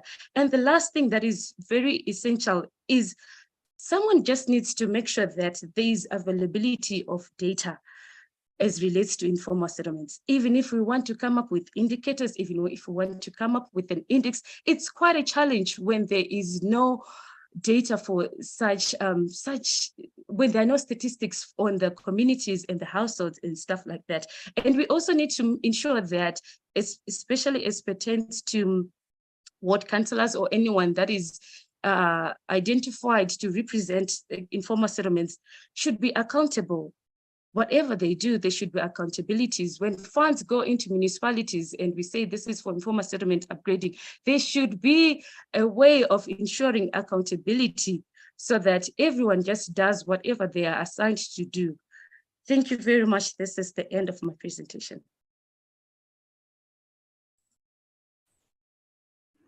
Thank you very much, Dr.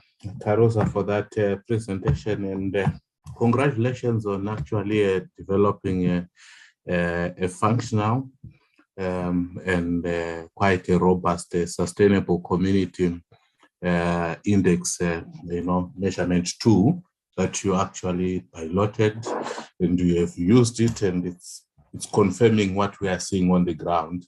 So that is quite, some interesting work and a lot of granulated and fine level, high level focused research that you did, and we give you some kudos for that. And thank you for also raising the importance of the need for us to continue to ensure that we optimize on the spaces and opportunities for collaboration and partnership, where you highlighted the different stakeholders, perhaps from the government sector, be it the Department of Human Settlements, be it the Department of Cooperative Governance and Traditional Affairs, be it our Department of Agriculture, Land Reform and Rural Development, be it the South African Cities Network, be it SALGA, be it Start South Africa, also the importance of data availability, accountability, and and it's standardization, very important, issues that you raised. Thank you for that.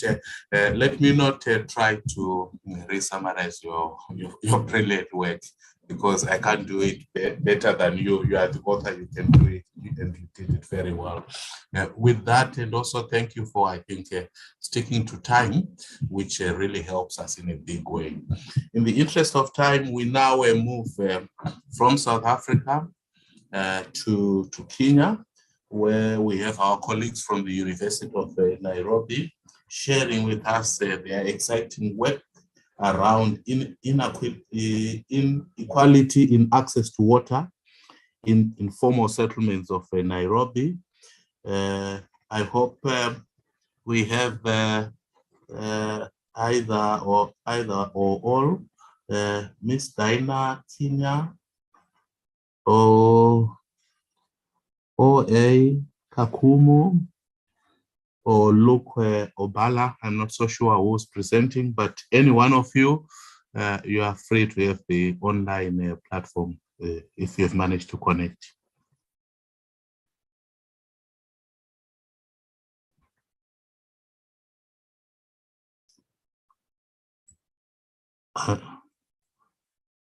I was also trying to check on our list of participants. I'm not so sure whether our counterparts from Kenya managed to join us.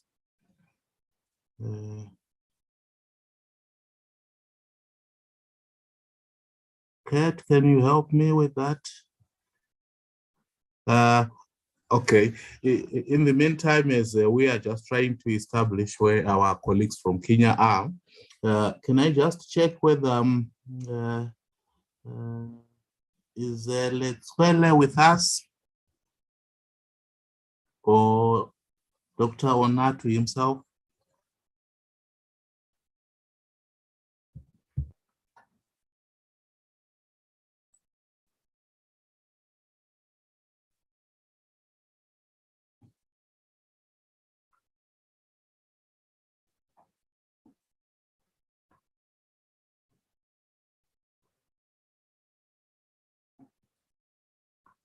I'm looking for a sign, but anyway, I haven't got the sign so far. But do we also have Dr. Brenda Romutswa with us?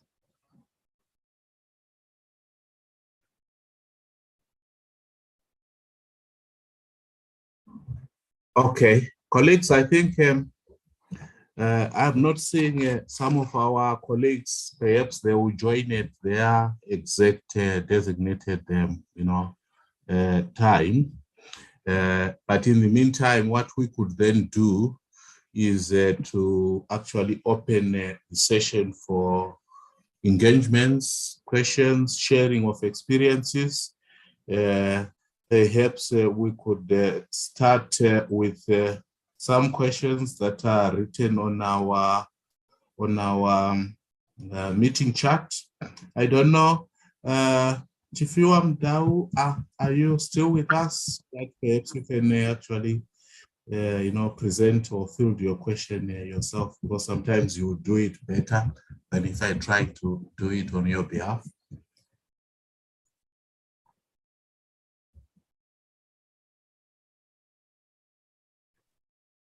Okay, thank you, Chairperson. Thank Am you. I audible? Yes, you are quite audible, my good sir. You can proceed. Oh, okay. Yes. My question was referring to a presentation of number 3 regarding that photo that she put on the screen where she was comparing inequality between Sandton and Alexandra. So I wanted to check if maybe what could be the cause of such, or is it maybe because we don't have a relevant policy which deals with such, or if we do have one, is it because of lack of implementation?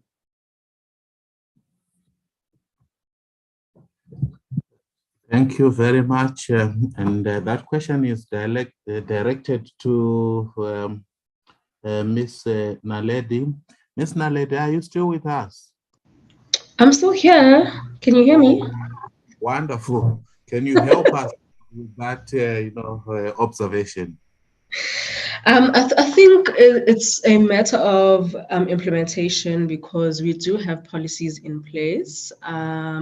So it's really a matter of implementation and really the interest in politicians, because in most cases, our governments are mainly made up of politicians and people who are in the political space.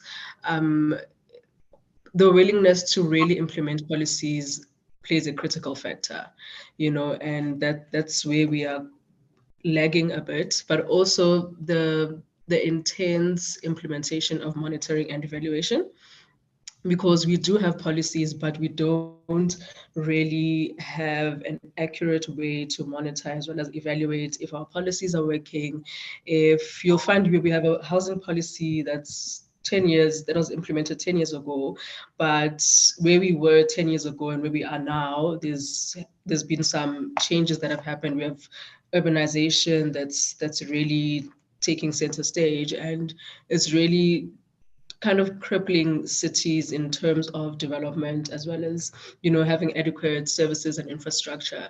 So yes, implementation does play a role, but we also need to intensify our monitoring and evaluation mechanisms to make sure that we produce new policies that speak to the new generation or new way of living in 2023. Yeah, I hope I answered that question. Thank you very much, for touching on the issues of sometimes the time it takes for us to review some of our critical and instructive policies, and then they become a little bit dated and no longer too much in sync with the changing realities, and of course highlighting that implementation is always a challenge with respect to making some of these programs and projects to be activated and delivered to the expected standards as well as outcomes. I think that sheds a lot of interesting insights. If I could find out from Mr. Mdawa, are you happy with the response, or you also want to share some other insights? Okay, thank you, Chairperson. I'm very much happy. Oh, thank you very much. Then we had a second question from, I think, Christian Boredom. Christian, are you still with us? Yes, you're actually still with us. Would you mind to just, share that observation and, your critical reflections with in respect of some of the presentations and, the ideas that you want us to perhaps just talk a little bit about? Hi, Speaker. Thanks very much for allowing me to be part of this chat session, as well as the presentation in general. So I'm just of the opinion that the presentations have been very, very good. I'm quite happy with them. So my query is just that I just feel that we are losing a lot as a society. We're losing a lot in terms of financial resources are becoming jeopardized quite often. Year after year after year, you're always learning of bad news, or the news stating that some politician has taken money and ran away, or their money is going missing from tenders, or municipalities are losing money. Those kind of things. And year after year after year, these kind of things are still going on, and it has quite a rolling effect, quite an impactful effect. So I would like to know, what is government's commitment towards ending these things? Because loss of financial resources is what's preventing us from planning better. It's what's preventing us from planning to our full potential and achieving leaps and bounds in terms of getting and achieving spatial justice and other principles of SPLUMA. So maybe it's not the correct platform, but if somebody could give some insight into it, that would be good. Thanks. Thank you very much, my good sir, for raising that issue around, spatial governance and the different dimensions with respect to issues around, leakage within, the various sectors that are meant to assist in advancing various, social and economic infrastructure provision. And it's an interesting conversation that you are raising, and perhaps it links back, but our colleague will also come in, Naledi and others, with respect to whether we have robust enough and solid monitoring and evaluation systems that perhaps in these instances also do promote integrity and do ensure that resources are, ring-fenced and foolproof from any form of, leakage or loss. And hence, there is also the issue, and colleagues would come in around whether most of our government departments do have adequate business service delivery models, or they have inadequate business service models, which then explain that failure to optimize on their potential and also the opportunities with respect to various funding streams that are made available either by government or from the private sector or international organizations. But colleagues, I can get also inputs from our panelists, because this question was triggered because of your brilliant presentations. What was your kind of experience or findings in respect of your specific researches? Did the issue of, pilferage or in general terms, governance or, this corruption or fraud or this kind of other evils feature as some kind of big barriers and constraints to creating inclusive cities that deliver, for everyone, or that deliver in the context of the right to the city? Although I was being reminded by some of my colleagues that there are others that talk also about the right to being rural or different forms of rights, but in that context. If I could hear any of our presenters, you're actually free to just open your mic and make a contribution.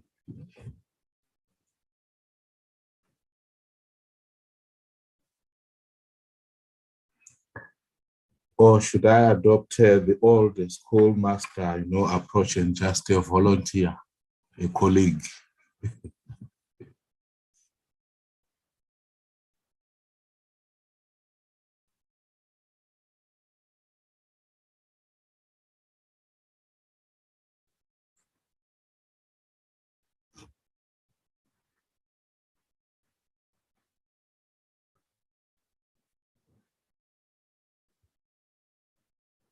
Let me find out. Mr.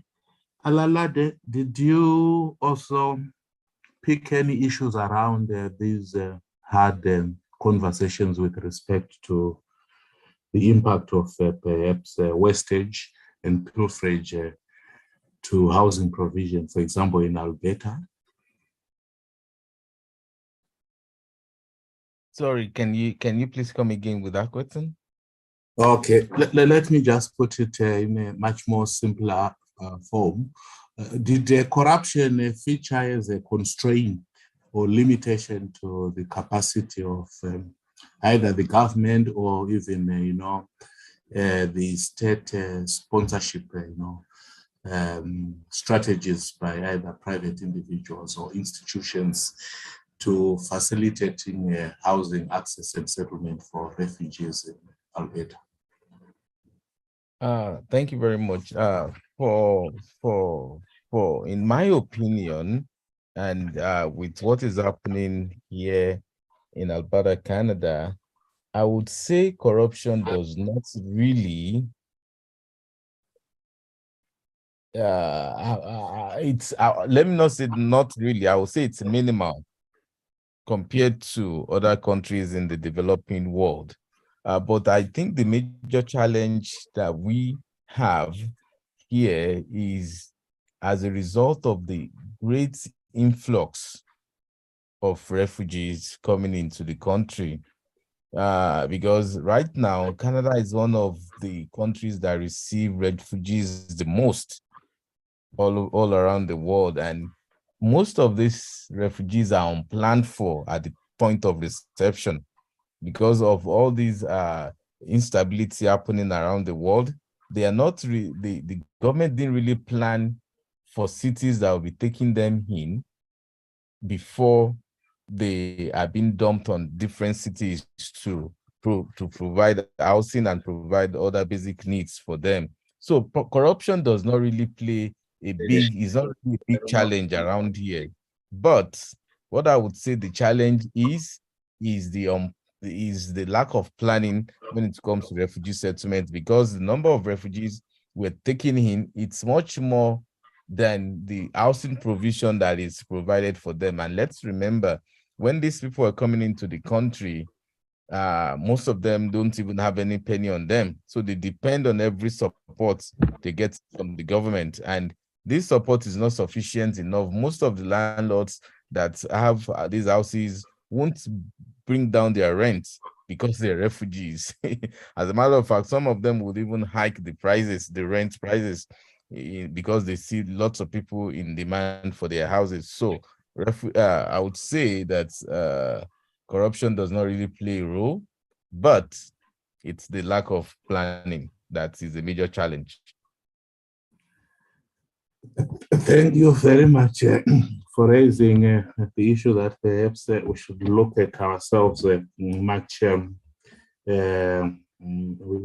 more focus, and perhaps not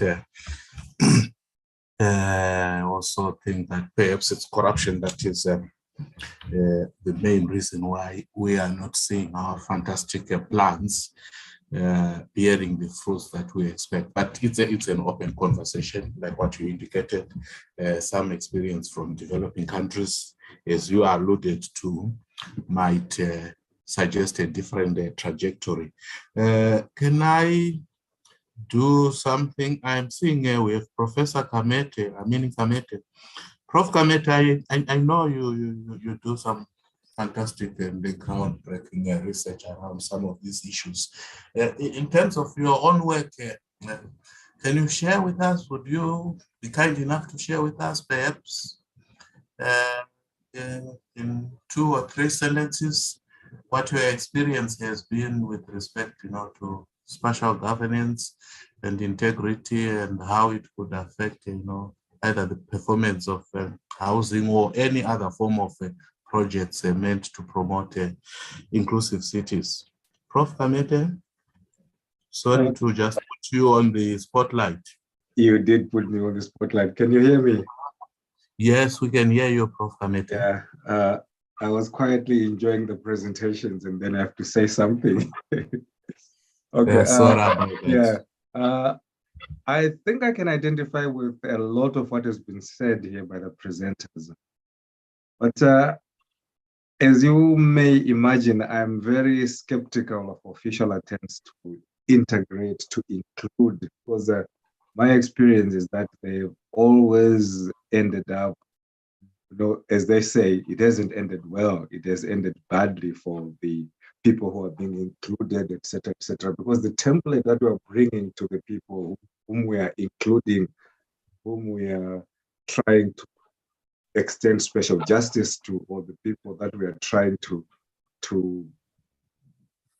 bestow rights upon, because the template that we are bringing is the formal city is the template. Let's make the informal look like the formal, and this is where everything falls apart, because there's a reason why there is informality. That's what I found out. And the informality is there to absorb the people who have failed to get into the formal city. So the end result of trying to use the template of the formal city is just the same as trying to upgrade, the informal sector into the formal economy.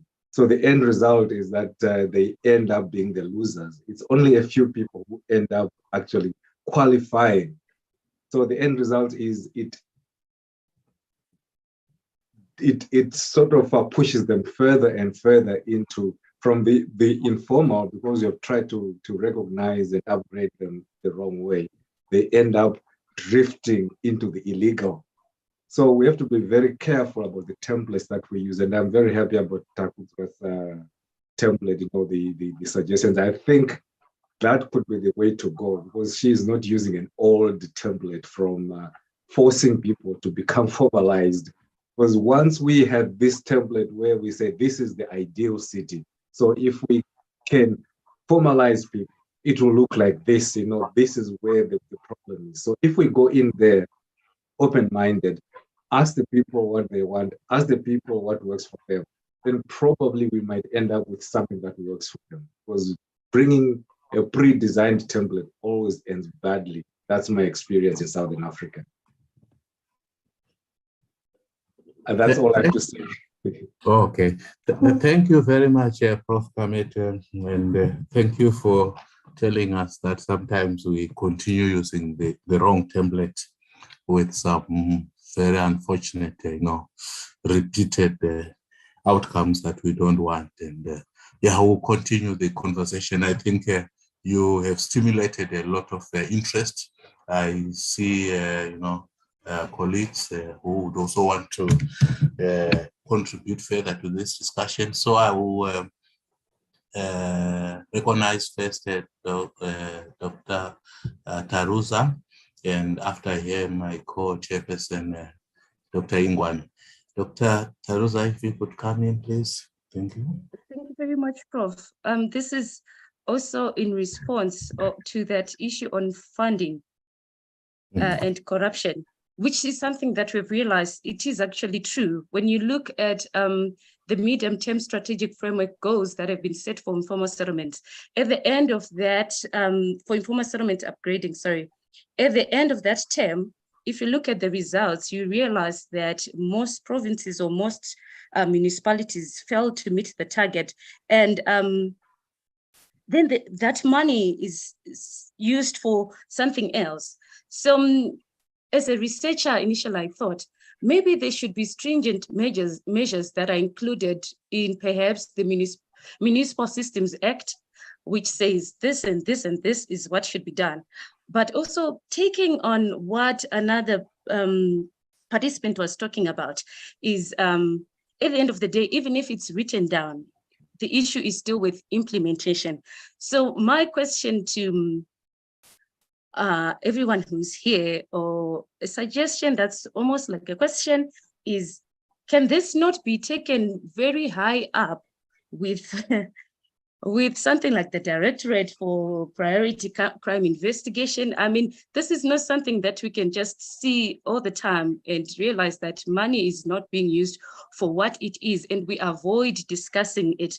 Can we not at national level say there should be someone who's responsible to look into this at the end of every term, or at the end of every stipulated whatever?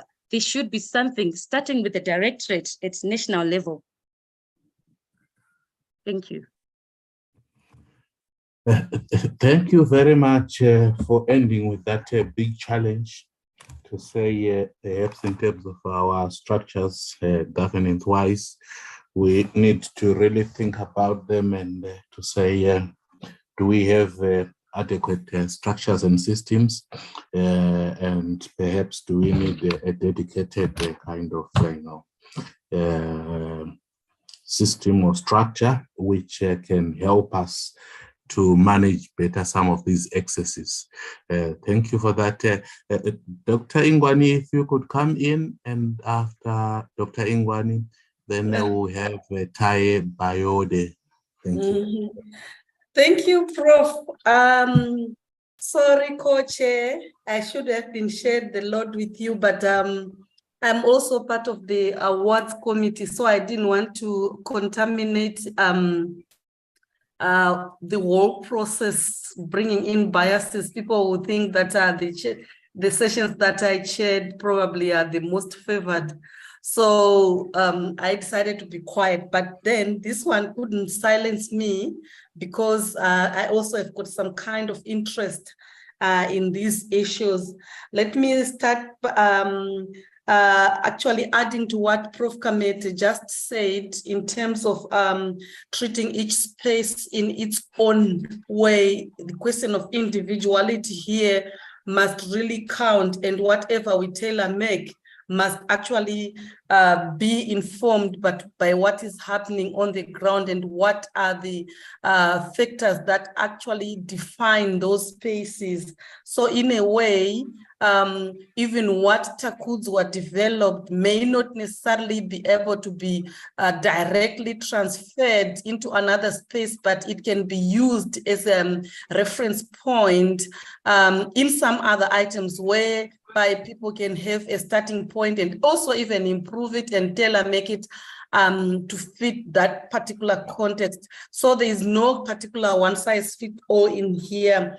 And when we are looking also at the issue of taking it further, can't we have someone in the directorate to take action? All those structures, I want to believe they are there because most of these organizations that we have, when they are instituted, a lot of research, a lot of effort, deliberations are actually taken into considerations. But now what really matters is the mindset and also even political will. And also we need to even go further and look at the what is actually surrounding us, and we may need to go even a little bit deeper. It may not be necessarily the what we are seeing at face value, but there are some other hidden items that may also be actually propelling something that is against the tide here. So also, I liked Prof. Chikwizira, the way you talked about the right to the rural. That's my space. I really think we need to come up with a robust discussion there that can actually be championed by the University of Venda, because that's our niche. In terms of research, remember we are much into the rural-urban intersectionalities. And I think let's move away from right to the city and also right to the rural, right to the peri-urban, and even right to the informality. Because, you know, at times people that live in informal settlements, some of those people, it's by choice. It's not they're all poor people that live in informal settlements, but for their personal and particular reasons, they may choose to live there. So when we're looking at informality, really, let's not have a straight jacket approach. Let's also widen our lenses in terms of seeing things from different perspectives, because it's not all informal settlements that are poorly constructed, poverty-stricken, you know, bad and such. Some informal settlements, children are going to school, graduates are going on, businesses are blooming. So let's broaden our items and think of right to informalities, right to the rural, right to everything. And then we can talk of inclusive spaces, not only cities. Thank you, Prof. Thank you, Prof. Kamete. Thank you. Okay, thank you, Dr. Ingwani, for sharing your experiences and you know, those perspectives. I think as the discussion you know, matures more, we are going to continue to receive these exciting perspectives. My colleague Taye Bayode, if I can give you an opportunity, I know you've been waiting for some time. Please, if you can come in. Oh, thank you. Yeah, so my question is for, I think Bemi presented on housing and Alberta, and he just made a response to a particular question. But basically, I just want to understand more about housing situation in Alberta.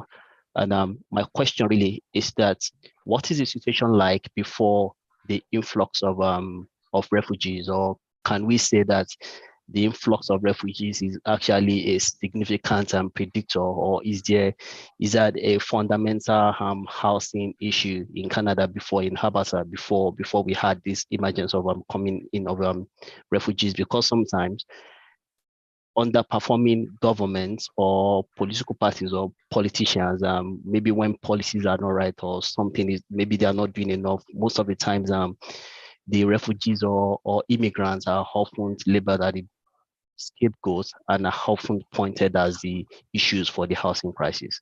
So basically, I just want to know what's the situation before the coming in of the refugees. Thank you.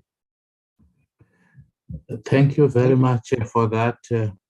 Mr. Alalade, can you help us with just shedding deeper insights on the housing dynamics there in Canada, in Alberta? Thank you very much, Mr. Taye, for the question. Before the influx of refugees into Canada, I would say Canada has a very good housing provision mechanism. It's very, even though we still have some people that are homeless that you see on the streets of Canada here and there, but this may be to some issues that are way beyond what the government can do, which has to do with individual lifestyle and different approach of individuals. But basically, talking about housing provision in general, I would say it's one of the best countries to live because there is adequate housing provision for all the legal residents, inhabitants of the country. But let's look at this, for example, nobody planned for war. Nobody planned for all these emergencies happening in different parts of the world. Nobody foresee that Syria will go to war and there will be need to evacuate 30, 40,000 people from Syria. Nobody envisaged that there will be war in some parts of Africa and there will be need for the government, for the international community to go and evacuate people from such countries. So the fact that these were not fully planned for, these are happenings in the world that the international community needs to respond to. And when such happens, the government, the federal government cannot bear this all by themselves. They have to distribute these refugees into different cities. And let's not forget, it's not as if there's a camp built specifically for refugees where they are supposed to be staying when there's war. So when these refugees come into the country, they're housed in hotels, in little camps for some few days. They will be given money for them to settle in. But the provision that government is making in terms of money may not be sufficient to take care of their needs for housing. Let's take, for example, the government gives them $2,000 a month as a support. Now, the cost of renting a 2-bedroom apartment for them to stay is about $1,500.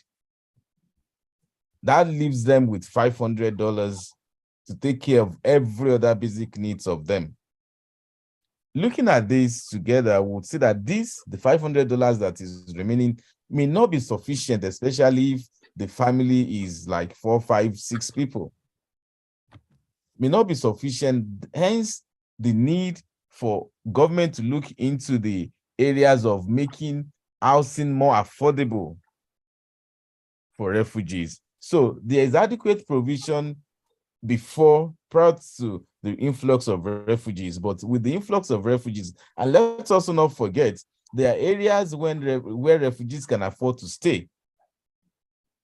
They can't afford to stay where the super rich lives or where the middle class lives because they don't have the money for those areas. So before you know what is happening, they will look for areas where they have community support, where they have people from their country where they can stay, where they can help them to settle in. And all these accumulated together result into homelessness for some people because some can't afford to pay for houses that can take care of their needs. And once the 1 year support that the government gives expires, they are left alone to fend for themselves.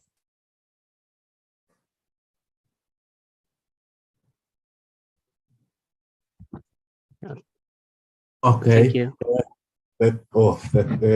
Mr. Alala, there you have been thanked, for that detailed, exposition and, insight into the actual, disaggregated implications of, the kind of, subsidies and the kind of, government support that is available in Canada for the refugees and what it means for their everyday lives.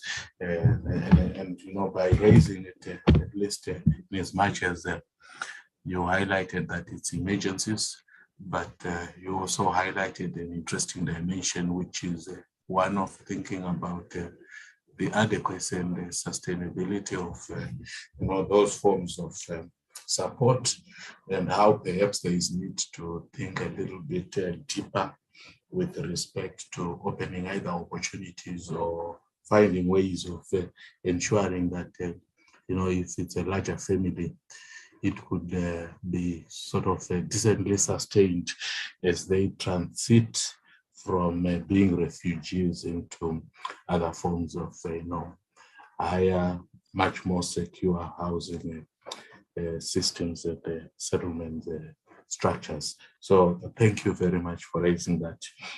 Perhaps before I go to a question that Dr. Ingwane was specifically interested in pursuing, can I allow Tovela Twala to just share with us, his contribution and his kind of experience and interest that he also wants us to touch in terms of this discussion. Twala, are you still with us? Yes, Chair. Thank you so much. And I'm very privileged to be part of the conference. It's my first time attending, and it's a wonderful experience indeed. My question comes to the second presentation about the public transport in the city of eThekwini. It was actually a very insightful presentation. Thank you so much for that. Showing the compassion side, towards taxi drivers, because most of the time we actually view them as the villains, if I can say that. But I'm actually quite interested because myself, I'm currently residing here in Durban. Is there any form of policy that the city of eThekwini might probably have, or some form of a policy or a sort of regulation for taxi operators? Is there some form of a policy that actually manages or regulates taxis within the city of eThekwini? I'm just interested in that regard because yes, it's part of the informal, but we do understand that there is a form of management of informal sectors. So I'm just interested in shedding that light. Thank you so much for that.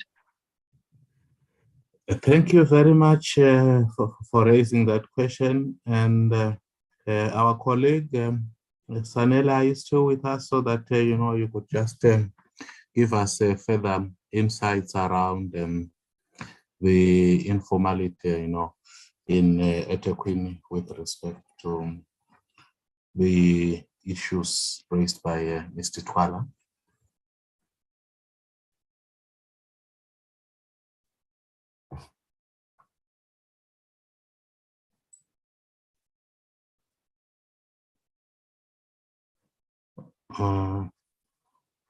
I think Mr. Sanele Bambo is not with us anymore, but I'm not so sure. I'm seeing Dr. Popola. Dr. Ayobami Popola, are you able to respond to Mr. Twala's, inquiry?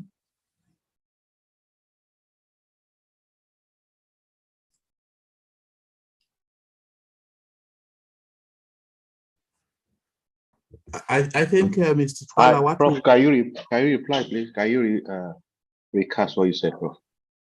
Oh, yes, there was a question that has been posed, and it's also in the chat by Mr. Twala. He commended you and your team for the work, but he is interested in knowing the policy space and regulations of taxis in Etapim municipality. But is there a policy that the municipality has and uses to manage and regulate taxis so as to ensure a smoother transport system? Just share with us, the very detailed nuances of your work. Okay, Prof. I will try to respond to that question from two sides. One, we've concluded the project, and that's one of the gaps actually that we identified in the research. The legality of informal transport system, even in these cities, are still very limited. And that's why we try to, as much as possible, do review of legal framework that touch on transport system. But we found out that they are still as good as nothing in that aspect. But when you bring it down to municipality generally now, we found out that generally the transport system within the city is taken holistically, putting in the same context of transport system with formal and informal. There's still no clear-cut policy that focuses directly on informal transport system. And I could tell you that that's one of the drivers of the crisis, the clashes between these drivers and formal stakeholders, whether police, whether traffic officers. So they are still subjected to these formal policies, whether policies that guide traffic system, they are still subjected to the same rule, to the same guideline. But you won't be surprised, by the way, because cities, it's an organic being. So distilling these policies might be tricky and difficult, because when you look at an aspect of our study, we touched on the ownership of these taxis. You find out that someone that owns a taxi owns a private car, but at the same time, is also working in an office space. So if you now try to distill these policies, it can be tricky for that person. Which does he adapt to? Does he adapt to the policy of an informal transport system?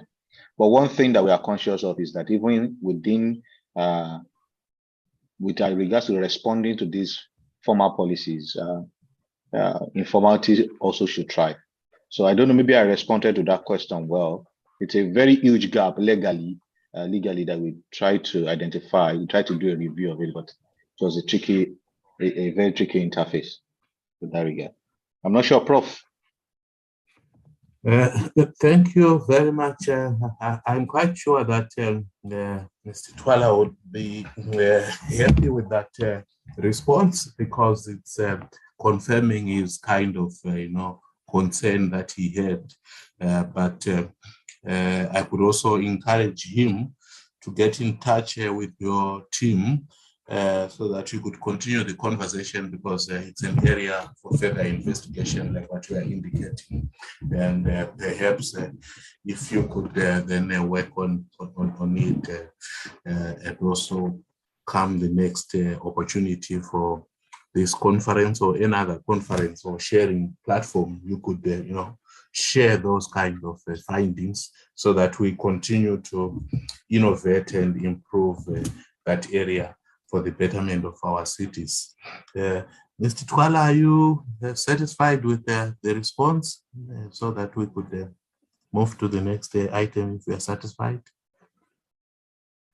Yes, yes, Chair, I'm very much satisfied. Thank you so much.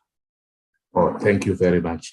Then, colleagues, as we sort of move towards the closure of the session, perhaps let me just go back to the issue that Dr. Ingwani was raising, perhaps also triggered by, the very interesting, lenses of understanding, our informality that we are actually getting, or we were able to infer through the multiple, very rich presentations that we had from our presenters, and also the contribution that sometimes we might not have a template, perhaps the old templates, and I can borrow from what also Professor Chelili was talking about in the opening session that perhaps our challenge is the received knowledge, which is linked to our construct of what is the informal and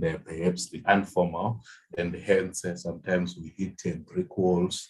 And in Prof. Kamete's kind of experience, he feels that when we use some of those borrowed templates or any other templates, sometimes we might not enjoy the joys that we were expecting.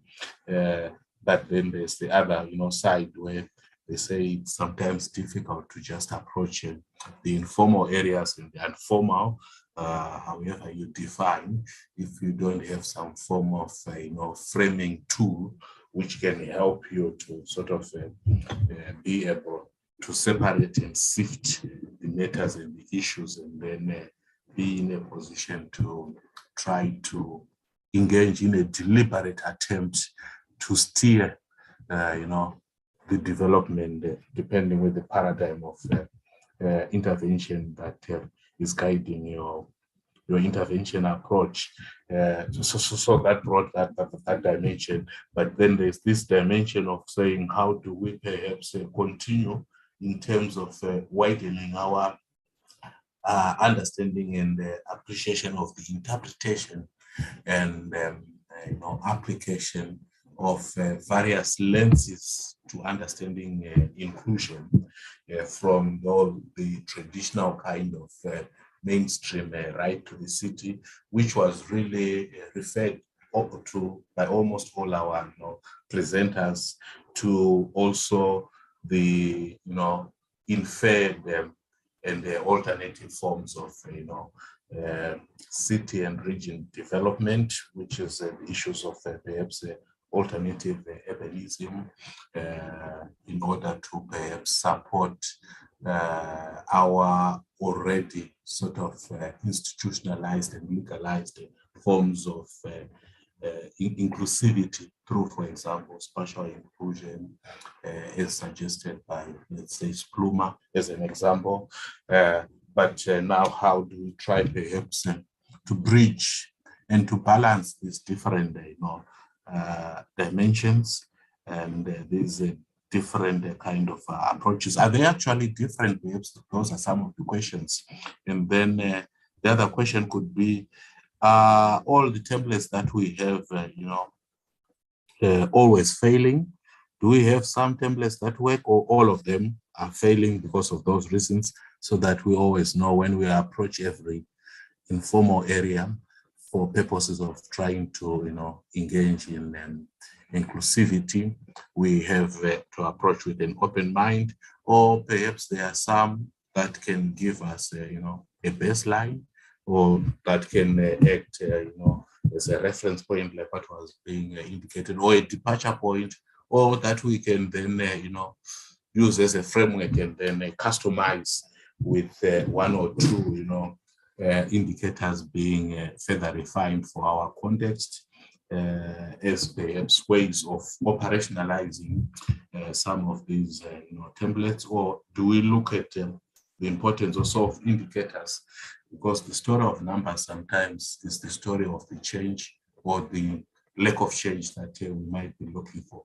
But colleagues, let's engage towards the end of these hard issues and conversations which are confronting us daily, who continue to confront us even after closure of this conference, and could be our lifetime and career time areas of work, contribution and impact. Can I just seek your further wisdom and ideas around some of these thought-provoking policy planning and development discourses that are emanating from all the presentations that we had in this session, especially colleagues?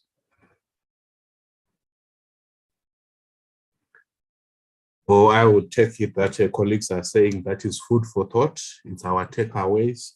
We'll continue deliberating, thinking about these issues, at least the advantages we have met. We'll continue to network beyond this, a session beyond the conference, with the guiding principle being the need to continue to bring about the change, the transformation, the forms of practical inclusion that are relevant, that are contextually driven, but that are also meaningful, not only to us as practitioners or academicians, but also to us as different stakeholders in the whole value chain, including the ultimate beneficiaries, who are the communities or the society.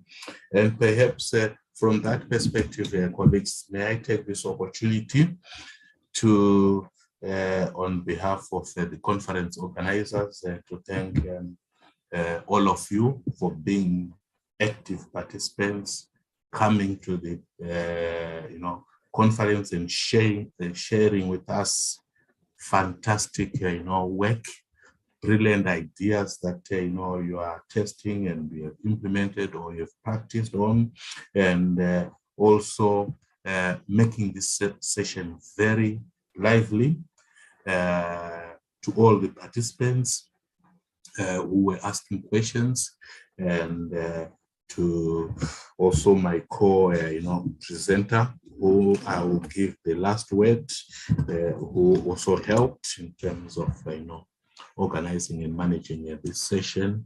But to all of you, I say, let's keep this momentum going on. Let's keep this discussion alive. The answers are not easy to find, but like what some of you indicated, if we continue to stretch harder, we will find those pockets of opportunities to innovate, to recreate, to reinvent the way in which we understand how our city of informality, or the informalities in the city or within the city, and the informal do play a role in shaping or reshaping, or in being shaped and reshaped by the various processes that are impacting on both the urban and rural spaces. And we need to make the mark that would make us excited later on when we reflect in terms of the legacy that we could also contribute around this footprint and the marks we want to make on the informality conversation. With that, colleagues, thank you, and let me invite my co-chair, Dr. Ingwani, to do the last words and also close our session for us. Dr. Ingwani.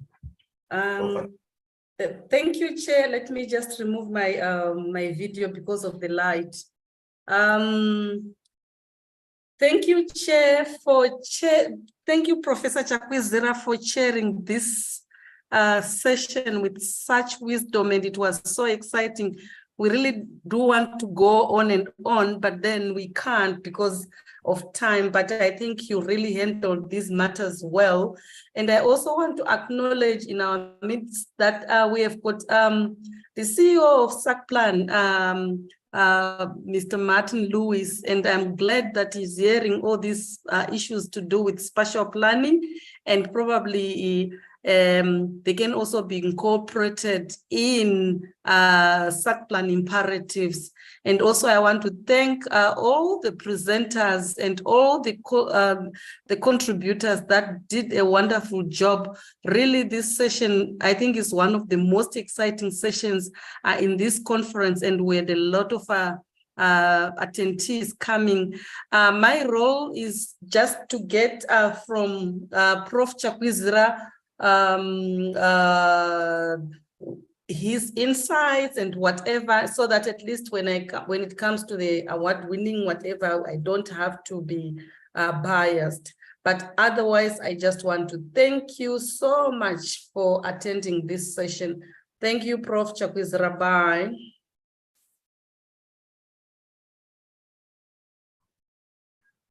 Thank you, everyone. Bye-bye. As we can turn our video and take a picture. Oh, okay. Colleagues, they are requesting if we could all turn on our videos if we can. They want to take a photograph so that they will actually use it in writing some of the post-conference. Dr. Ayo, how are you, Dr. Ayo? I'm doing well, Prof. It's good to see you, Prof. Thank you. Womosima, how are you? Endarione rona rombromsangeyo. Ndione, ovwani. Zawutesa.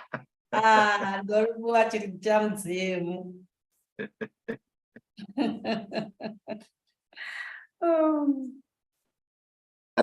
I think you're good in Chivenda, ne? Chifiwa. Ngochivamba namanda, chikodzipa. Chifiwa. Yes, how are you, sir? Long time. My former student. Yes. Ovwani vomudau. Rovorga Pangeyo. Okay. Thank you very much, colleagues. This of my life, maybe. All right. Yes, that's a better one. I forgot, sorry, I forgot to put the background. I don't know. Just pardon Thank my you, manners. colleagues. No problem. No problem. Thank you very much, colleagues. We hope to see more of us tomorrow. Thank you, Dr. 9 o'clock tomorrow. Bye. Okay. Thank you. Bye-bye. Bye.